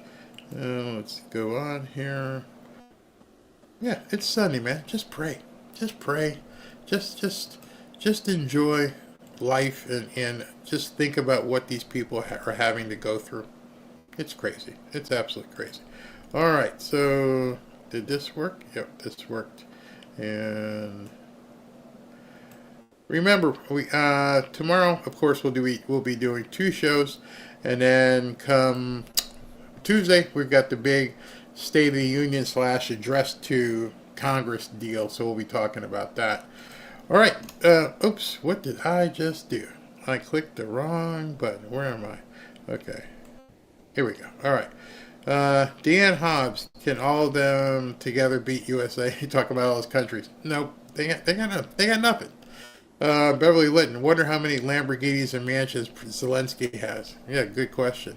Jeremiah, the problem is we trifled with NATO and expanded their eastern border towards Russia, then set up missile silos in those countries. We spent the most to preserve our interest under those administrations. Yep, it's antiquated. Stephen Lisner, London has 1/12 the illegals and 70% non-English. Put them on the front lines. Stephen Stergo, thank you. UK and other European countries backing Zelensky. UK gave another $3 billion in a form of a loan. And Europeans, they're the ones who will start World War III. America first, fix America, then we can help other countries. Agreed. Ronnie C. promises they can't keep without U.S. backing. That's too funny. Beverly Litton, the plan is to bring about World War III, and we have to resist that. Mark of reality, just because some other NATO country soldiers get killed in a non-NATO battlefield, it does not activate NATO. Turkey is in NATO and in Syria. Exactly. But they're going to try, as you heard Zelensky say, they're going to try and make it a NATO deal. Maria, Zelensky's going to European leaders to gain support is tantamount to a child not getting what he wants and going to his parents to have them fight for him. Exactly. Maria, again, now European leaders want to negotiate. Problem, their support European forces on the border. But again, America must foot the bill. Yeah. I could not believe I watched that video. Hey, we're going to do this, we're going to do this, we're going to do this. But none of this will work if America doesn't, pay up. Kelly Bradshaw, I don't see them forcing Trump to do this. Big bad move politically. Deanne Hobbs, Article 5 does not apply to offensive line posturing, says one military man. But they're going to try. That's the point. Zelensky is going to try and make it trigger. Black Yellow Flash, Zelensky is like that broke, strung out uncle who always finds a way to ask for money for his next fix, but forgets to pay you back. Like a magician, the only trick he knows is making your cash disappear. Every holiday, right? Hey, how you doing? How's that podcast going? Yeah, that's pretty good. Yeah. I know exactly what you're talking about. Nicholas Lamonicus, Newen, Blinken, and Vindman need prison. You know they were involved somehow.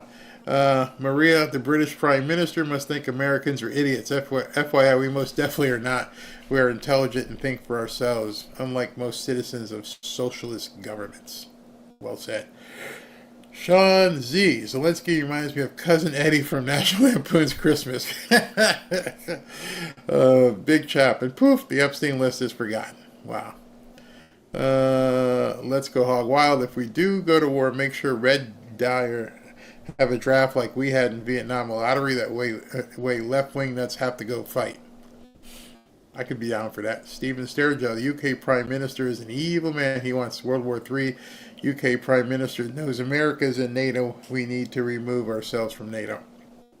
You see, they're getting desperate. They understand at this point their globalist agenda is toast. Absolutely toast. They can't do what they wanted to do. Beverly Litton, this is insane. Yeah, it is. Nibis FA, a mandatory draft for all politicians, children, at all levels of government. Yeah, I would like to see that. Adams Electric Universe, 1,000% tariff on every NATO country that doesn't look to kick U.S. out of NATO. Let them finally do the heavy lifting for sure. Forgot about that. He could surely do something like that. Robinson Velasco. There's got to be a clause that says all NATO members have to unanimously agree on war unless it's for self-defense. I think the clause is that all NATO members have to, it takes unanimous, which means America could say no. Mr. Anderson, 3 shooters at Butler, they are hiding it. America Ramirez. If we need to send money, $1 a day for a year. Subster, is POTUS and you on the same page about force war? I'm seeing a lot of people looking at the NATO triggers at this point, and do I know what page he's on? Absolutely not. But as you read what Grok said, he's not going to wait a year. He is not going to authorize war and to put people over there. So he must be planning for a way to get out of it. Time, love rules. Thank you, Jeanette. America should have left NATO long ago. Agreed. Lupe Murillo, UN, which includes Russia and China, is in Ukraine.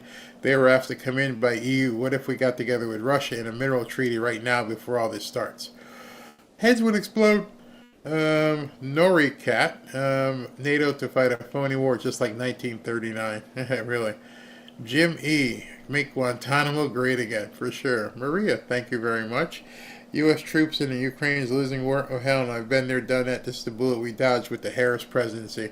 My answer to Zelensky or anyone in the U.S. subterranean crime syndicate, go F yourself. We have that on video, too. Cliff Leibowitz, Shorty tried to drag us into a war when he shot missiles into Poland. You guys remember that? He tried to say it was Russia. Girlita, thank you. R. Heath. UK, France, and Ukraine are supposedly working on a ceasefire agreement to present to the U.S. Sure, go for it. Don't ask for any money. Lupe Murillo, maybe Trump will threaten to expose them if he gets pushed or he does some exposing on Tuesday. Tuesday's going to be lit. Mind, stop it. Stop. Hey. My dog's over there making noise. Just another knucklehead. Hi, brother. Trump should submit the resignation from NATO, then fiddle around moving trips for a year, then leave when the shooting starts in the year. Is that SB? SB. I'm being reminded to do what? Okay, we'll do it. All right, so Mama C, Facebook is reporting Social Security payments happened in Ukraine. I did see that as well. I did see that. One Ma, Patriots Assault Plan. Remember Zelensky said in the White House, you don't feel it now, but you'll feel it later. His reference was to Article 5. Yep, he wants it. U.S. Executive Services. Lindsey Graham said he met with Z before the meeting, told him do not take the bait. What bait? Maybe he was telling him not to take the bait that the Obama people were telling him to, maybe that's why Lindsey, I don't know, maybe that's why Lindsey turned on him. Just another knucklehead, and we can fuzzy rub Democrats' warmongering, start the draft, and get women drafted as well. Okay. D-Lad, Art 5 does not instantly trigger a U.S. war. It says an attack on one NATO member is considered an attack on all, but it does not force military action. Well, it kind of does, if you got to defend them. I am Cianon. Maybe President Trump should show Zelensky a picture of his house. He's not a party of NATO anyway. That would be a simple solution. You know what would be a simpler solution, which I guarantee you has been on somebody's mind in Russia for some time? Boom. Unless it were Congress to declare war in Russia with the U.S. involvement similarly, we'd just another Vietnam War scenario. No, it wouldn't be Congress. Why would Congress declare war in Russia? They ain't done nothing to us. Mama Z met with Murphy earlier that day. Jose Gonzalez question: who ordered the Ukrainian president to scuffle this peace treaty? That's $1 million question right there. Nighty Howells, USS Liberty, Reichstag, U.S. Marine. Mr. Anderson. Barry Z was coached by the warmongers before the meeting. I believe that. I believe Victoria Nuland, Blinken, I think they all had a hand in trying to tell him don't do it. And he stupidly tried to do it. Skylark, acting in faith is when you enter a deal and then knowingly renege without giving the other party a heads up. Z was influenced, obviously. I believe. Patrick Kildea, thank you very much. Barry, you rock, keep up the great work. Your channel is a perfect example why the MSM is no longer relevant. Thank you. Looking to do some growing here too, so maybe looking to hire a couple producers to help get out even more content. Karen C4, Zelensky met with Dems just prior to the Oval Office meeting. Yep. And Republicans. Met with both of them. Franco, I would make all the sons and daughters of Congress be the first ones drafted and put on the front line. I could go with that. Larry, 1754, what real penalties could be enforced on the U.S. if Trump ignores NATO? That's a good thing. That's a good question, because that's kind of what I was trying to ask. How do you make him send over aircraft carriers and drones and everything? How does that happen? Ernest Spencer, I've got Zelensky figured out. That's mini-me in disguise. Esberg, thank you. Donna D, how are you? Ukraine must know Zelensky has pissed off Biden. Bissent came home pissed off, and now Trump. He can't negotiate without being ungratefully arrogant and greedy. Nightly House, $4 billion from U.S. to ISR for Gaza harm. Money. All your money. Gen V, now I'm concerned U.S. is a landmined rabbit hole, and T should avoid it like the plague. Yeah, Ukraine. Okay, sign rare earth deals with Russia instead. That'd be interesting. East of the Dead, who in their right minds demands money from someone or something else and not themselves? People who are robbing you. Yep, Ronnie C. I will support AG Bondi, Cash Bongino, and Pam needs to take a wrecking ball to all involved in this blatant failure to comply with her demands. Couldn't agree more. CR, thank you. Mama Mima, I chose to believe there's a game of 4D chess being played. Possibly. Maria Daniel, thank you. CR, exactly, Barry, 100%. Brian Newland, our skirts have blown up one too many times. Agreed. Anne Marie Naples, Washington warned us about getting entangled in foreign treaties. Enough. Yeah, Eaters of Dead, love your handle. Thursday deadline passed, 8 a.m. deadline passed, now a 14 deadline with threats of firings. What good are deadlines? We need action. I understand. G-Mark, could Bondi be planning a raid on SDNY? This is the excuse. Well, I mean, if they didn't do a raid yet, you think that they're all just hanging around and the files are just sitting there, waiting for them to kick in the door Monday morning? Karen C4, what bothers me is that she said she saw the documents on her desk and what Epstein did was horrific and she would release it. Flight logs and Black Book is hardly horrific. Peter Ortez, it's not the same old crap. She said she had documents, not how many. She's trying to undo years of corruption. Blonde, can you do better? Huh. I don't know, he must have been arguing with somebody. Eaters of Dead, Donald Trump's State of Union is in a few days. This needs to be resolved before then. Better yet, that would be a perfect time for the rest to start. Or maybe tonight during the Oscars. By the way, Oscars? Oscars? Have you seen any good movies this year? I mean, Hollywood is basically done. They don't have any good movies. How the hell are you giving away Oscars? Couldn't tell you. Kim Macaletti. Hey, Kim, we just sent your Bible.